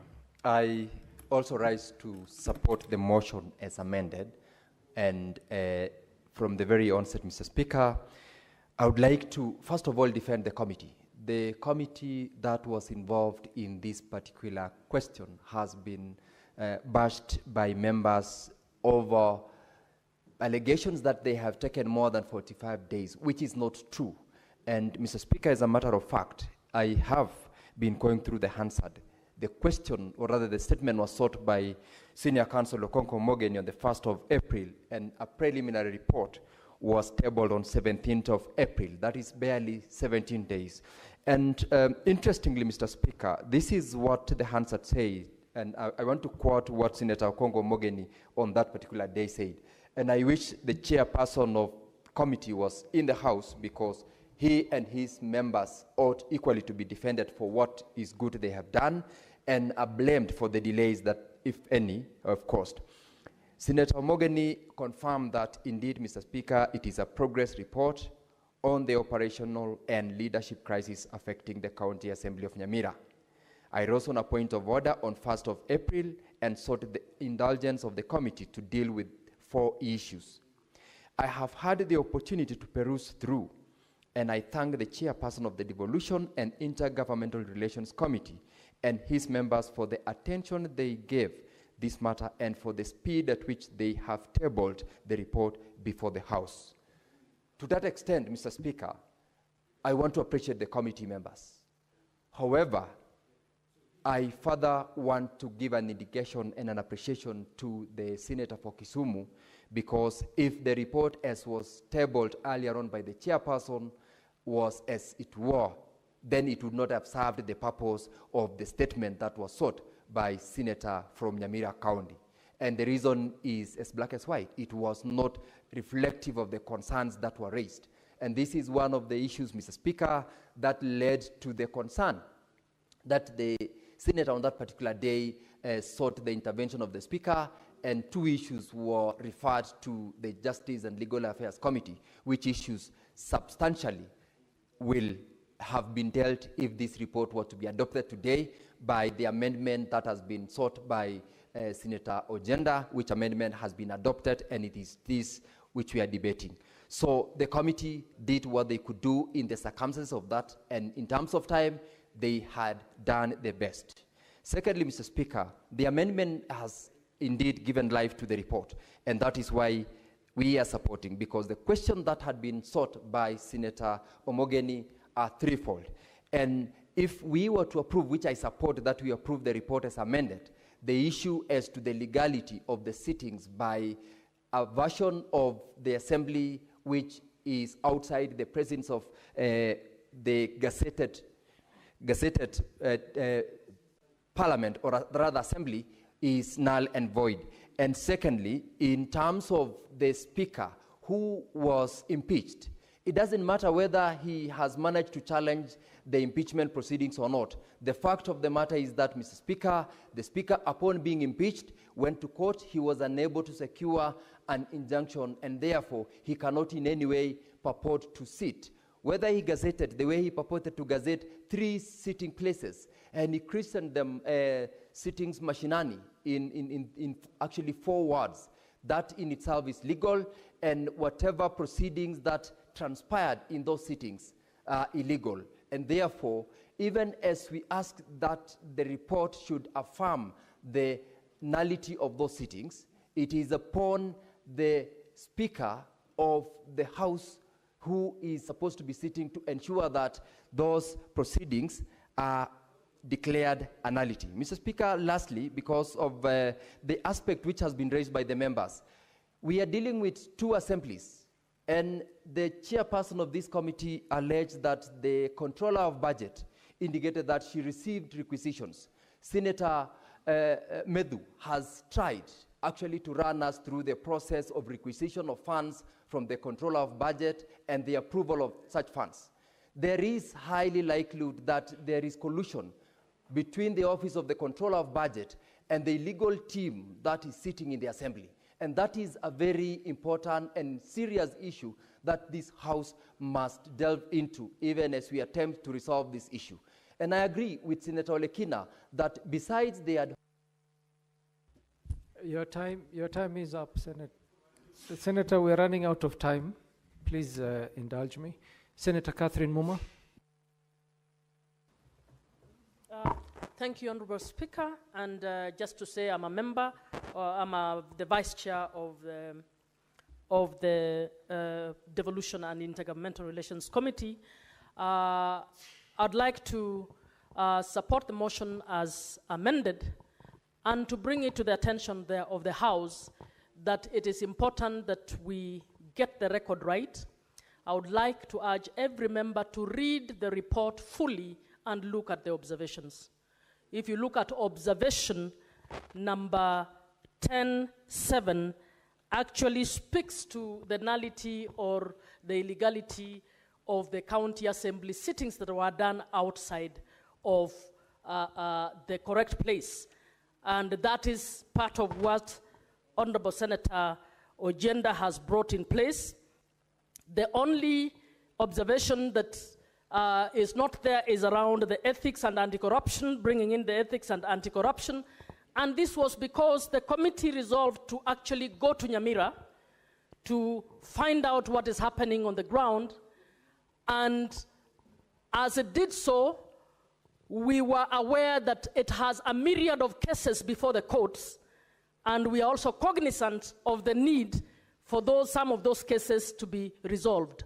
So, Honorable Chair, I think some of the people who have spoken here have not even made reference to any of the observations that we made, but have proceeded to actually erroneously bash the committee on what it has said.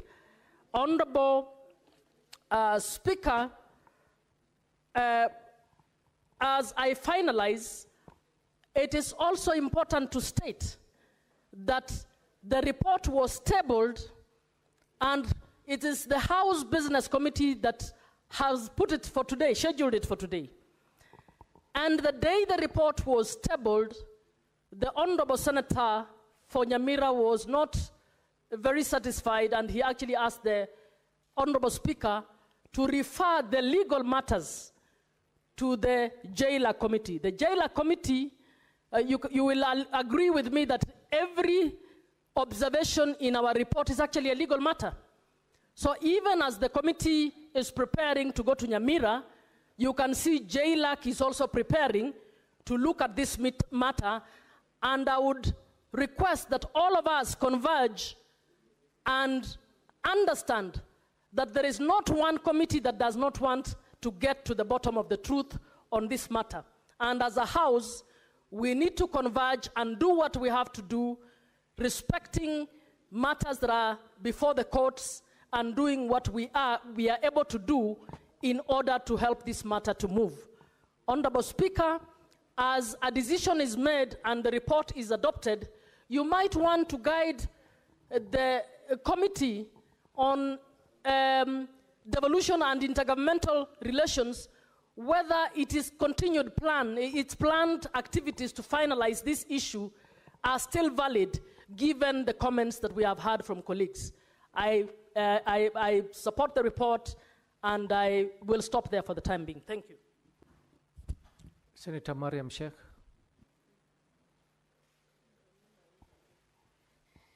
Thank you, Mr. Speaker, for giving me this opportunity. Mr. Speaker, I also rise to support the report as amended. Mr. Speaker, as much as we fight for semi-autonomous of the county assembly, Mr. Speaker, we don't encourage this kind of behavior for this county assembly. Mr. Speaker, sitting outside the gazetted area for county assembly is illegal. Mr. Speaker, I went through the reports, but the report is only showing the observation, what they have observed from the stakeholders, and without the amended reports, which has been given by the Senator Kisumu, the amendments, the reports will have been having no other actions. But when it is amended, it has a bit of action which can be taken action. Mr. Speaker, on the issue of facilitation of funds, Mr. Speaker, the controller of budgets we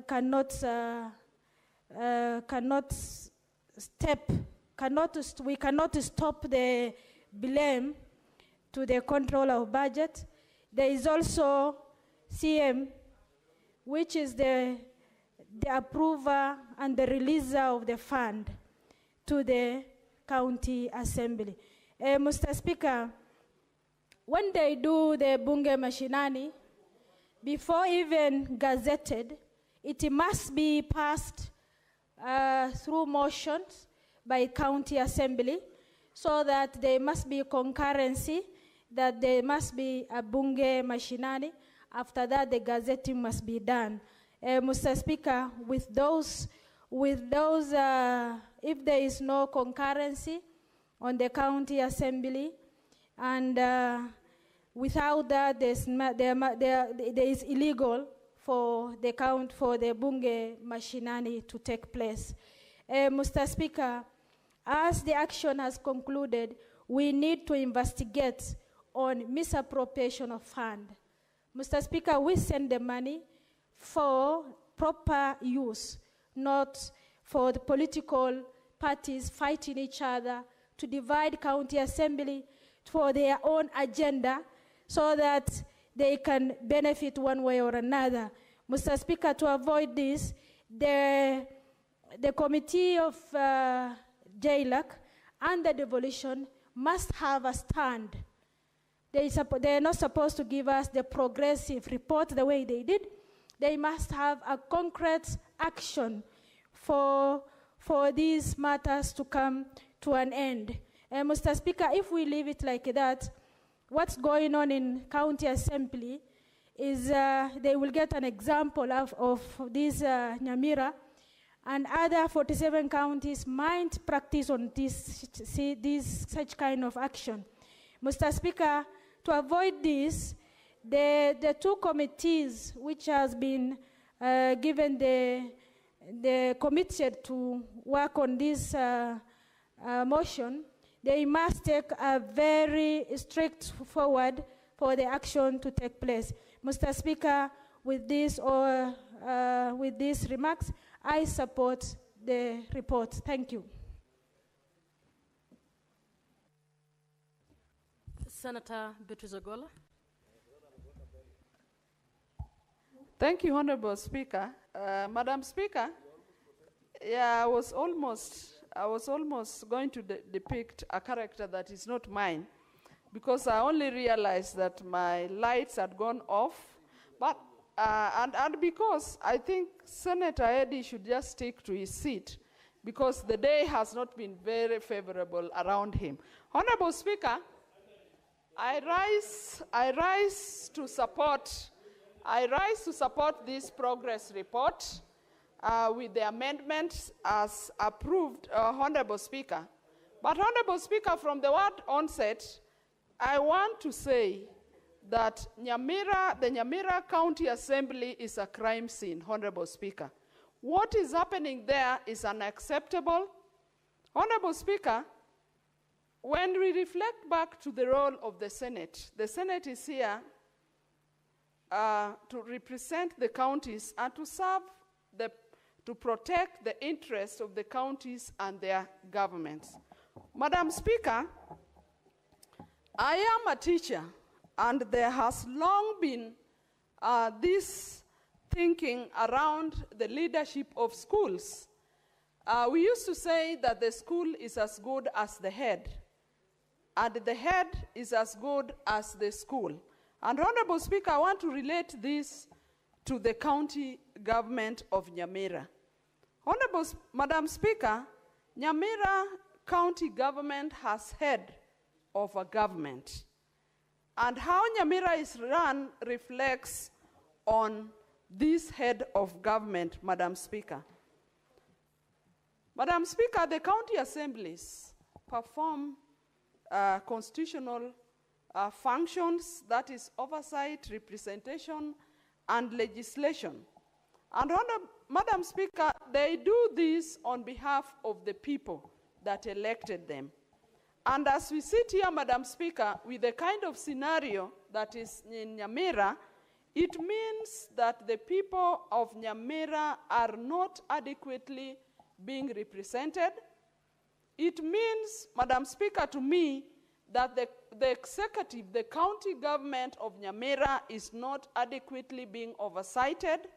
And Madam Speaker, it means that the people of Nyamira are suffering. Madam Speaker, there is separation of powers. We have the executive of Nyamira and we have the legislature.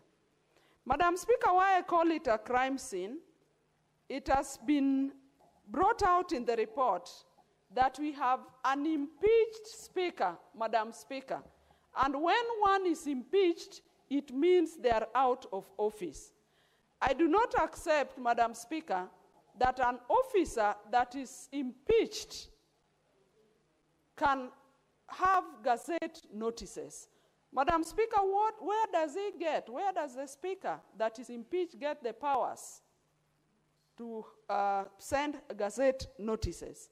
And Madam Speaker, there is literally a confusion that is by design to me set out in the Nyamira County Assembly. And the question I ask myself, Madam Speaker, as I rise here, is who is causing this confusion and for what reason, Madam Speaker? Madam Speaker, I began by saying there's a head of government in Nyamira. What is this head of government doing? Is it by design that this is a governor that does not want to be oversighted, Madam Speaker? Why does this governor encourage the running of a county without a legislative arm of a government, Madam Speaker. Madam Speaker, it is unacceptable because we know the mandate that the county assembly has, that the county assembly approves budgets, that the county assemblies approve development plans. Madam Speaker, the county assembly vets even county executives, and on a day-to-day, on their functionality, Madam Speaker, there are varied mandates that the county assembly oversees. What then happens if we have a county assembly that is illegal, that is non-functional? And Madam Speaker, I say it is illegal because it is not clear who is running this assembly. Madam Speaker, the county assemblies are definite. We have them referred to as the county assembly. 1 minute for the senator, please. Thank you, Madam Speaker. I also want to end by saying that, and by talking to the governor of Nyamira, put your house in order and let the county assembly of Nyamira run. Your time will come to an end. Whether you want this assembly not to be disarmed, we are saying as a Senate, things must run in the county assembly of Nyamira so that Nyamira people are served well. Madam Speaker, I want to end by saying that I found the submission of the control of budget as reckless and irresponsible. This is a state officer that must be in office to serve the people, and Nyamira County is part of the people that she's in office to serve. Madam Speaker, I support. Senator Mwaruma.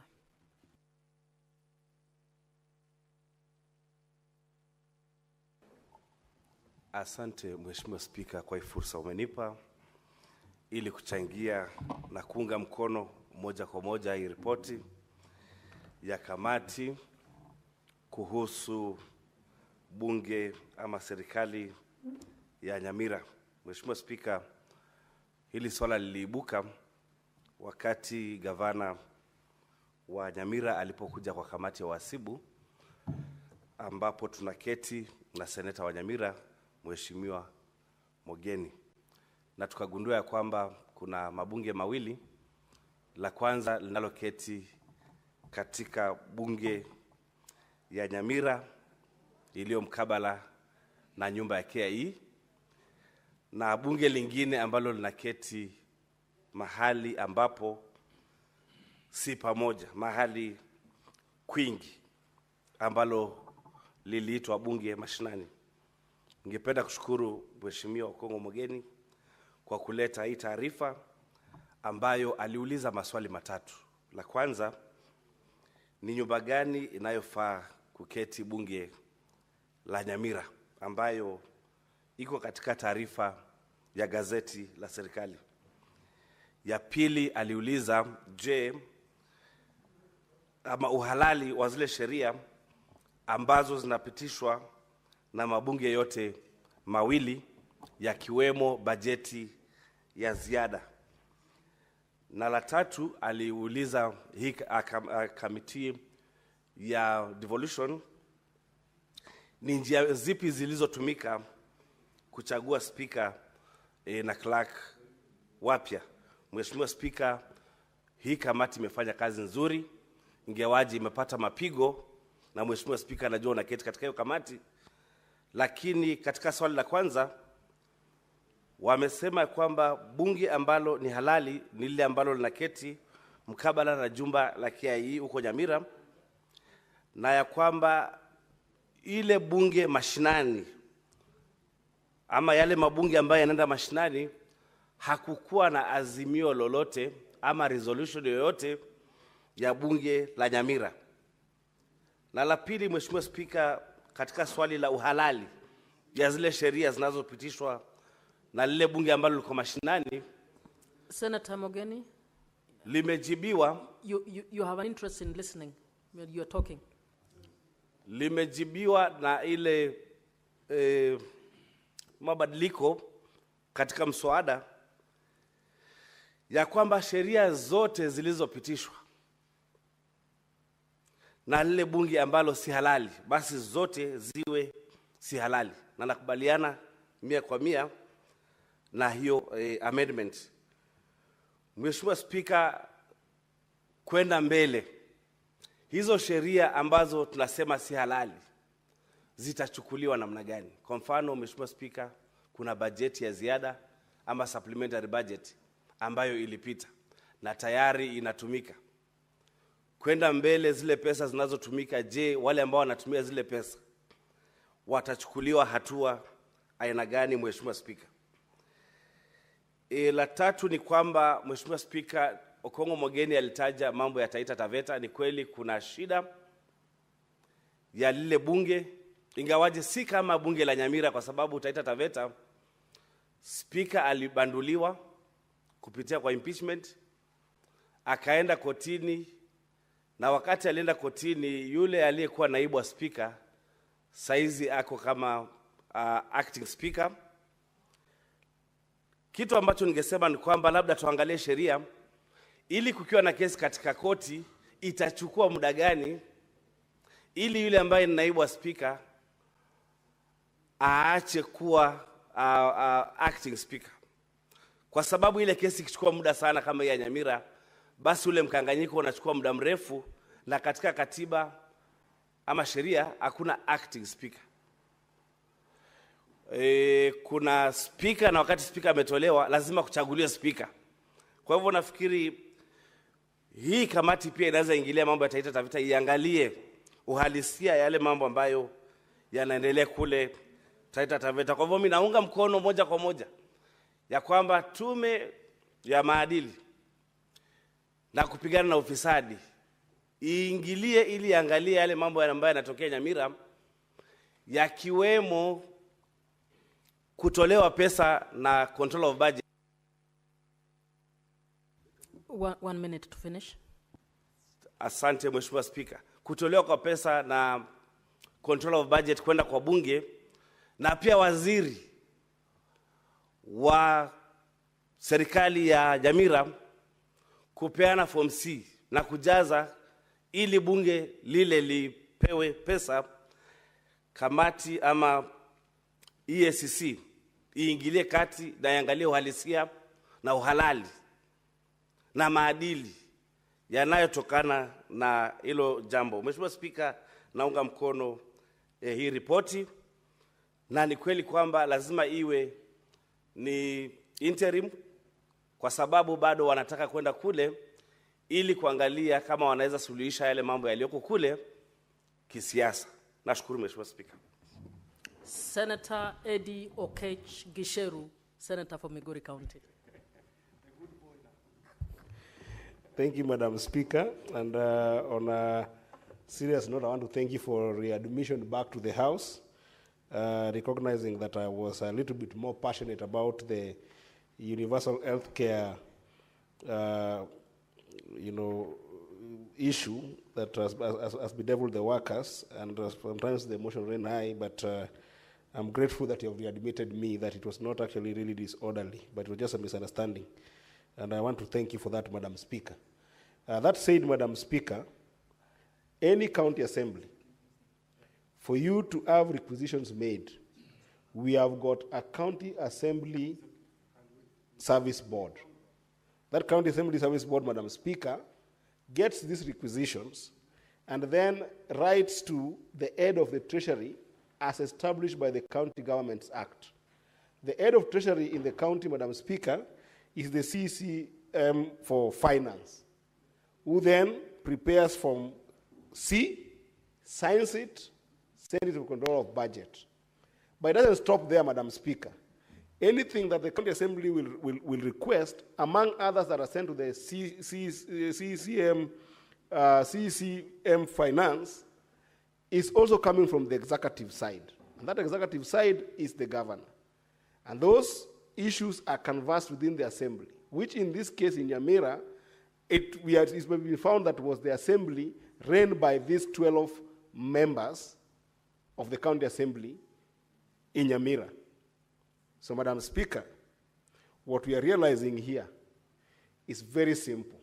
Because the biggest finding of this report, Madam Speaker, is that these 12 members of the County Assembly who call themselves Mashinani team and the impeached speaker were sitting illegally under Section 7B of the County Governments Act. So, Madam Speaker, why are we sugarcoating this issue? There is a criminal enterprise that is running in Nyamira. This is what we must stand by as a house. And this criminal enterprise, Madam Speaker, one, is constituted of number one, the governor himself, because it is him who makes executive decisions that go to the county assembly that is rogue, the 12 members. Then two is the 12 members who are meeting and making these decisions. Number three is the speaker who has been impeached. Number four is the CCM finance of Nyamira. And number five, Madam Speaker, who must be held liable, is the County Assembly Service Board of Nyamira. Madam Speaker, these people must be arrested. They must be taken to court. And EACC, together with the DCI, must investigate their intention of building this criminal enterprise to siphon money of the public from Nyamira, Madam Speaker. And Madam Speaker, I'm informed. I'm not making this statement lightly. I'm informed that the governor of Nyamira is actually the party leader of UPA, which has been shown, time without number, to be fronting a presidential candidate.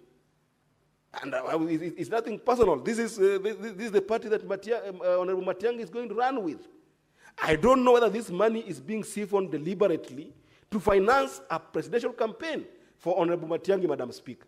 So this investigation, Madam Speaker, must be done by the EACC, by the DCI, and I can tell you point blank, Madam Speaker, that this is a criminal enterprise. Senator Eddie. Yes, Madam Speaker. I would suggest you don't insinuate anything that you may not be able to substantiate. I thank you, Madam Speaker, but I'm just saying that there is a deliberate siphoning of fund here. Because all these people cannot be wrong to the extent that even the control of budget claims to be wrong, where the report says that the 22 MCAs have written to Madam Nyakango to inform her that these people are sitting illegally. So you can see that everybody who is mentioned here, Madam Speaker, I am insisting that it's a criminal enterprise because they cannot say that they're ignoring the law right from the County Assembly Service Board all the way to these MCAs. This matter must be treated as such, and we must enhance the amendments of Senator Ojienda to make sure that there is a criminal liability on the heads of these individuals, because that is what it is. I thank you, Madam Speaker. Senator Tobiko.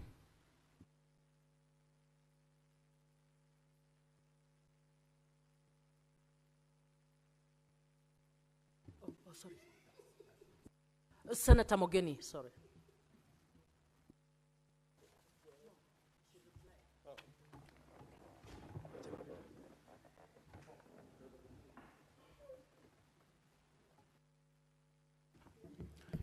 Madam Speaker, I want to begin by thanking all the senators who have made a contribution towards the motion that is on the floor of the House, Madam Speaker, and I would like to emphasize only two things.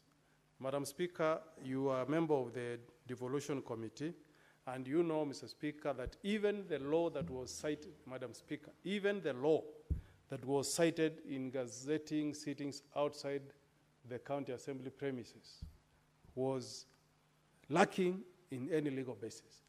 Madam Speaker, the Speaker cited Article 126(1) of the Constitution. And Madam Speaker, you and I know that Article 126(1) makes reference to sittings of Houses of Parliament.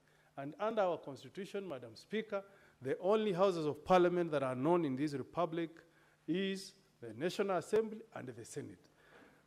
Issues dealing with sittings of any county assembly outside the gazetted premises is governed by the provisions of Section 2B of the County Government Act, which requires the county assembly to put a motion on the floor, pass a resolution, Madam Speaker, before they proceed to sit in any sittings outside the county assembly gazetted premises. So I agree with the committee, Madam Speaker, when you make a finding at page 29, Roman 7, that any sittings that may have been held contrary to the provisions of Section 7B are invalid and contrary to the law.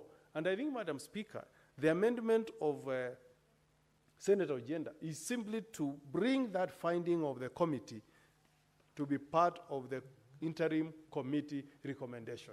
So it does not go contrary to the findings of the committee. Two, Madam Speaker, it seems, Madam Speaker, that the county government, the county assembly of Nyamira, together with the county government of Nyamira, are running a criminal enterprise.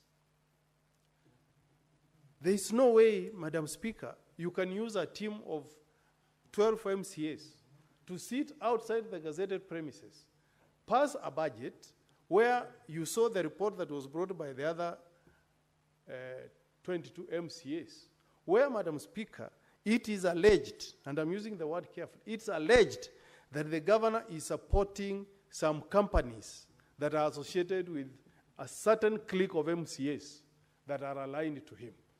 Madam Speaker, that does not support devolution. You had allegations being made that businesses that are supposed to be done by youths in the county government of Nyamira are being done by companies associated with a clique of a few MCAs. We have a role, we have a duty, Madam Speaker. We have an obligation as a Senate to defend devolution and also protect the resources that we send to our counties. I fully agree with the recommendation that have been made by the amendments that were introduced and that have been approved by the House, that EACC, DCI should pitch camp in Nyamira, Madam Speaker. When you see this confusion being created by the governor himself, because he's the one, Madam Speaker, as you heard from the other team of MCAs, who opts to send the approval of the budget to the group that illegally sits outside the county assembly premises. Madam Speaker, if we allow this to happen, then it's better we should have remained with the former pre-2010 constitution. Because, Madam Speaker, the 2010 constitution was supposed to address issues of impunity. What impunity can we talk of as a Senate, other than a situation where, Madam Speaker, and county assembly holds sittings outside the parameters of the law, goes on to process a budget, an appropriation is done, and money is withdrawn, and we don't see arrests, Madam Speaker. That is the highest level of impunity. If it can happen at the county assembly, Madam Speaker, the national government will also employ the same tricks, where we will say a team of members of National Assembly can go and sit somewhere else, pass a budget, and then money is withdrawn, Madam Speaker. I urge, Madam Speaker, the government institutions that have been cited in this recommendation, EACC and DCI, to move to Nyamira as soon as yesterday, Madam Speaker. Conduct investigations, Mr. Speaker, where arrests have to be made, let them be made, Madam Speaker, and those who must face the full force of the law should face the full force of the law. Madam Speaker, we are here to protect devolution. I have nothing personal against any group of MCAs in Nyamira. I have nothing personal against the governor of Nyamira, but it's in the interest of I, as Senator of Nyamira, and the other senators to ensure that we do not have a situation where impunity reigns in the county government of Nyamira. Madam Speaker, finally, Madam Speaker, as late as yesterday, even after the initial recommendation that was made by the committee, we are still having a situation where we have two sets of county assemblies, we have two sets of speaker, we have two sets of clerk, we have two messes in that assembly. It's something that we cannot be proud of as a Senate, Madam. 1 minute for him to finish. Yes, that is something that we cannot be proud of, Madam Speaker.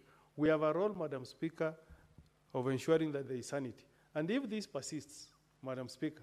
If this persists, we should be more drastic in our recommendations, Madam Speaker, and ensure that no funds will go to the county government of Nyamira if the governor does not put his assembly in order.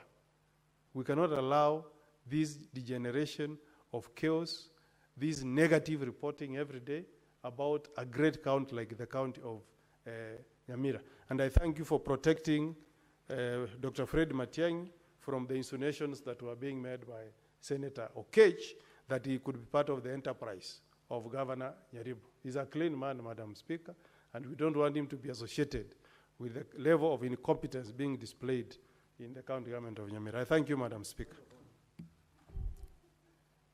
He's done. Senator Tobiko for.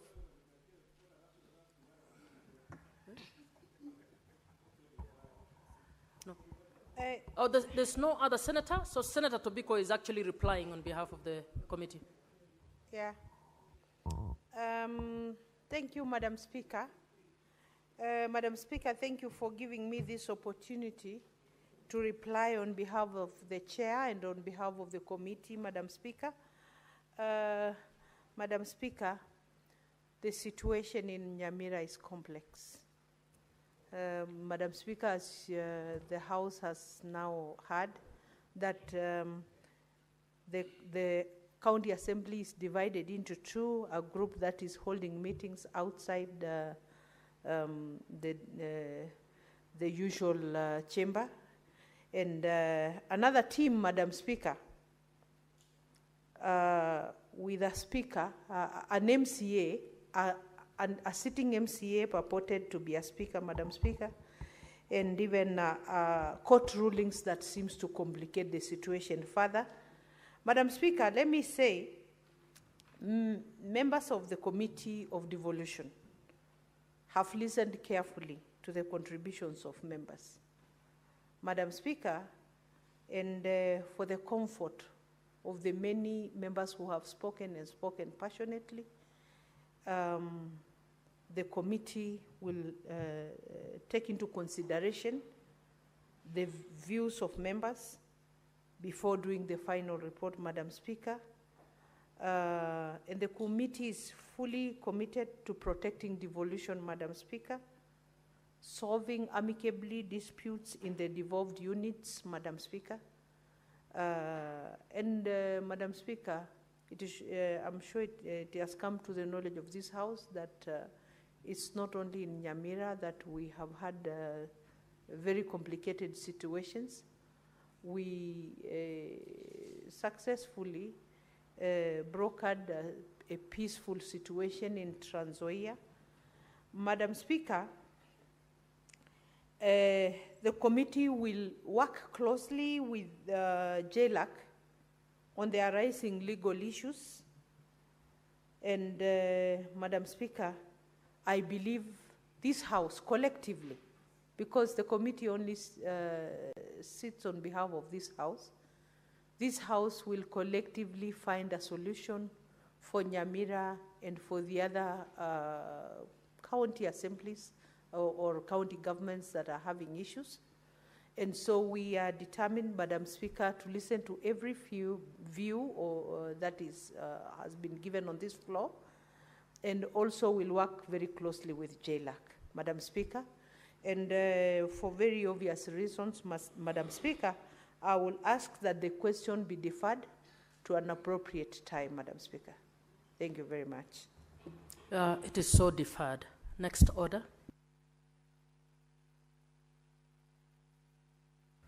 Senator Moruma?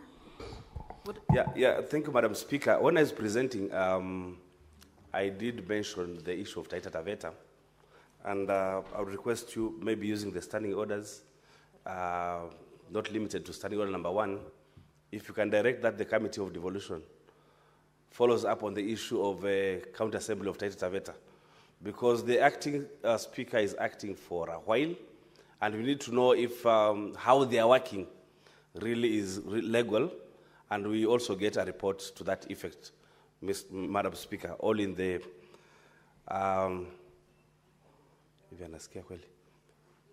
Yeah, if you may maybe order so that maybe they take over the issue. Thank you, Madam Speaker. Senator Moruma, kindly prepare a statement to submit to the House so that the committee can pick it up. Because as Senator for Taita Taveta, I'm sure you have nitty-gritties that you would want the committee to pay attention to. So you can proceed and we will guide the committee accordingly.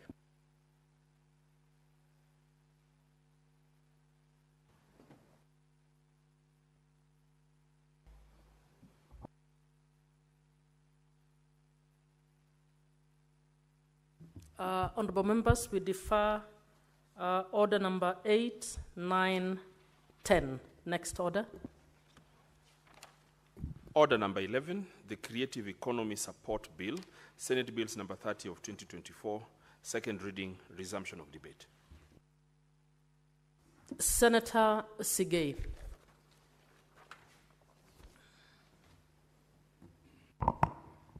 Thank you very much, Madam Speaker.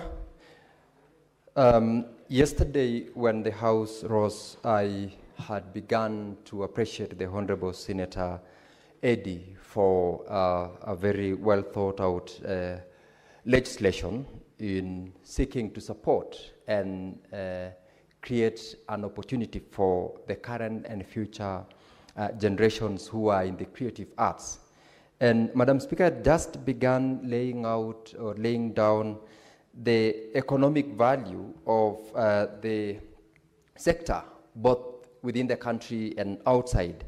And I further wish, Madam Speaker, to highlight the fact that creation of employment by streamlining this particular sector has really been one which, as a matter of fact, the global world has recognized lately. And the statistics I got, Madam Speaker, for instance, within Africa, is that South Africa, for example, the creative economy has availed to the job market over 679,000 job opportunities for the young and the old and all those who are involved in the creative industry. But interestingly, in Indonesia, Madam Speaker, the world statistics provides that 24 million Indonesians are actually employed within the creative sector economy. In Nigeria, we have got 3.2 Nigerians who have full-time employment, earning a greater living and establishing their future through this sector. 3.2 million, Madam Speaker, is such a great number that this particular legislation, the moment it streamlines the way we deal with those involved in this sector, we will be meeting the Kenyans by, on the one hand, ensuring that the Kenya Kwanza agenda of establishing an opportunity for the youth, this is one of the areas which we will. And I appreciate Senator Eddy for recognizing that this sector needs to be needs a law to establish its procedures on how to manage, how to register, how to enhance growth, and by extension, how to unleash the full potential that is available in terms of identifying and nurturing those talents and also making sure that they monetize those talents and enhance the sustainable nature of this sector. Part of what the government previously has done, Madam Speaker, includes, for example, the Talanta Hela programs or the whole sports day that the government has decided to decentralize it to our counties, where in those national days, there are a number of young Kenyans, whether they are in performing arts, they're in music industry, or any other creative aspect, they are allowed to perform at a fee.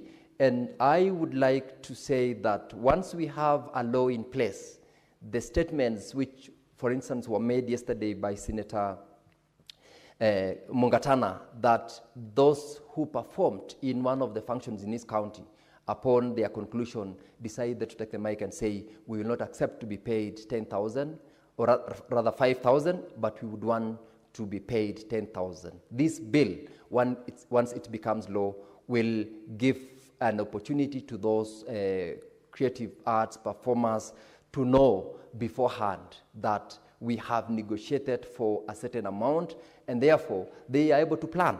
So, Senator Eddie, from where you sit, know you have done a great deal to thousands and millions of Kenyans whose future are entirely reliant on their creative arts. And it also helps Kenyans and the young generation to appreciate that it is not only the white-collar job that will earn you a living. This, in fact, Madam Speaker, is where we are going to create a lot of job opportunities. In fact, part of the statistics which I picked is that the International Labour Organization, ILO, estimates that 1.4% of the global employment comes from the creative sector. That tells you we are dealing with a very lucrative area, a very futuristic law like this one will ensure that we streamline and make Kenyans and the global world to support their young ones who are keen on this. Where I come from, Madam Speaker, Bomet, is what I had said yesterday, the home of music. The home of music because across Bomet, Kericho, and Narok, the secular musicians who entertain Kenyans, not only of Kalenjin dialect, or rather those who would understand, but generally across the board, all the way from the first president of this country, Mzee Jomo Kenyatta, comes President Moi. Currently, we have a great number of artists, starting from Kipchamba, who has been a great legend. He has gone into the books of history. He's been honored by the previous governments out of his ability to run through ideas, make music out of it, produce, create a lot of knowledge and information out of his artistic ability. A number of them have borrowed from him. I mentioned yesterday one whom we are going to bury this Saturday, Solomon Manori, who has also been a great singer. He has brought out the culture of the Kipsigis community through his songs. And lately we have very young ones who have run through the industry. We have got Kilel Jazz, we have got the Makiches, we've got the Vicky Brilliance of this world, who are running the industry and making a living out of it. The moment we have a law in place like this that recognizes that talent and also gives them an opportunity to have a structured way of engagement, we will, at any given time when they are invited for national functions or to perform in some events, they will be able to engage, negotiate at a fee that is sufficient to ensure that the rest of those who are aspiring to be musicians, to be artists, appreciates that we will be able to earn a living, and they'll not be fighting with the rest of the Kenyans to get to offices with white-collar jobs, as I've said, but instead they will appreciate that that is where they earn a living, and we will be reducing the fights that we have across in dealing with it. And Madam Speaker, besides the musicians, the MCs who run programs in our various institutions, in events which are organized, can also benefit greatly from this particular law. Madam Speaker, allow me now to make certain comments on the various provisions of this act. And as I have stated, the definition that is under Clause 2 recognizes almost all aspects of activities or trade which are within the creative economy, one of which, of course, artistic, cultural, innovative, fashion industry, publication, advertisement, crafts, music, audio. In this definition, Senator Eddie has attempted to capture almost all sectors or all areas which fall under this particular creative sector and creative economy. And I would only wish to comment on a number of clauses. Number one is clause number 7. I would like to propose to Senator Eddie to, instead of making reference to the guild, he make clause 7 to make reference to an establishment of a council. This council will be the head, where now the rest can be the guilds from their various sectors which we have identified, I believe, under clause 19. I'll speak to it in a moment, so that we make clause 7 to read that there is established a creative industry council. This council will be under the relevant ministry, and the board that will be established will be the council that will be under clause 7, so that we can retain the guilds at the lower level, but then the apex entity that will support is going to be the council. That proposal, Madam Speaker, will ensure that besides naming the rest as guilds, then the council itself can be the body that runs. And I appreciate the provisions of clause 7DEF that gives the role to the council, if you will approve or agree with that proposal on amendment, to ensure that part of their role is to protect the intellectual property of the creative artists. And by doing so, you will be sensitizing the importance of registration, the importance of ensuring that their works are properly produced by registered entities, and that is what is covered by clause D, E, and F. I only propose that we make that amendment. And similarly, promotion of programs. Once it is an established council, the objective of ensuring that you run programs to promote the various categories of artists or creative arts will support the council in ensuring that the funds or resources generated are properly managed by that council. Clause 8, which gives the board, in this case, or rather the guild that gives the advice to the board. You have proposed that a membership of 9 members be created. One being a member nominated by the film industry. I would like to propose, subject of course to your approval, Senator Eddy, that you combine the opportunity given to persons representing literary arts industry and those representing visual arts industry. And the extra position that is availed thereafter goes to those representing the music industry, that is under clause 8C. Reason being, we have got a good number of artists who are in this sector coming from the music industry, so that we have one person representing those in the film industry. We have got 2 members representing those in the music industry. We have got 1 representing the fashion industry, and another one representing the software development and gaming industry. Then we combine literary and visual arts to bring 1 member to this board. And of course, finally, those in the dance industry can be a standalone.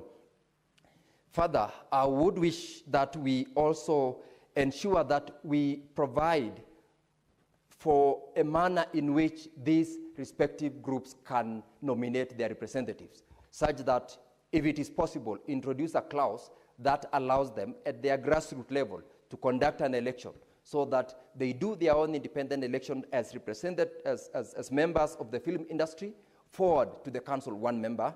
Those who are involved in the music industry conduct their grassroots elections and forward 1 member.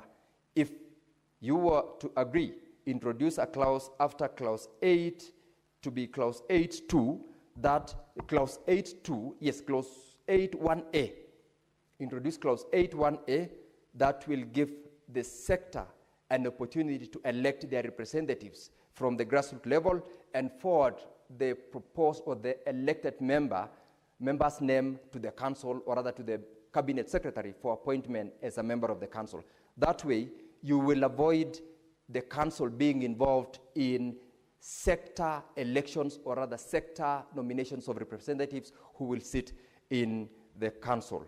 And in terms of the term of office, 4 years is a reasonable period for members of a board to work towards changing the policy and implementing such a policy. So I would agree with the proposal under clause 10 that their term of office be a period of 4 years. However, whoever has been elected should not be re-elected. That way, it will give an opportunity to as many members of these various groups to participate in leadership. I like the proposal that a representative appointed by the Law Society of Kenya, though I do not understand the justifications under this particular clause that you've given them a slot, but I appreciate the fact that the person representing the Law Society of Kenya, as well as a public officer who has been appointed by the cabinet secretary, do not stand an opportunity to be elected as chairperson or vice chairperson of that committee, because this is an appointed person, and therefore it is prudent to allow the members to have their own to be elected as chairperson as long as they are not appointed. Under clause 13, I am very happy about this particular clause, Senator Eddy. Why? Because unlike the other organizations and other established councils we have created in the previous bills or acts, you have not created another body. That will require an appointment of a CEO, that will require resources, because this bill seeks to make sure that the money that is obtained out of the creative arts goes directly to the people who are benefiting.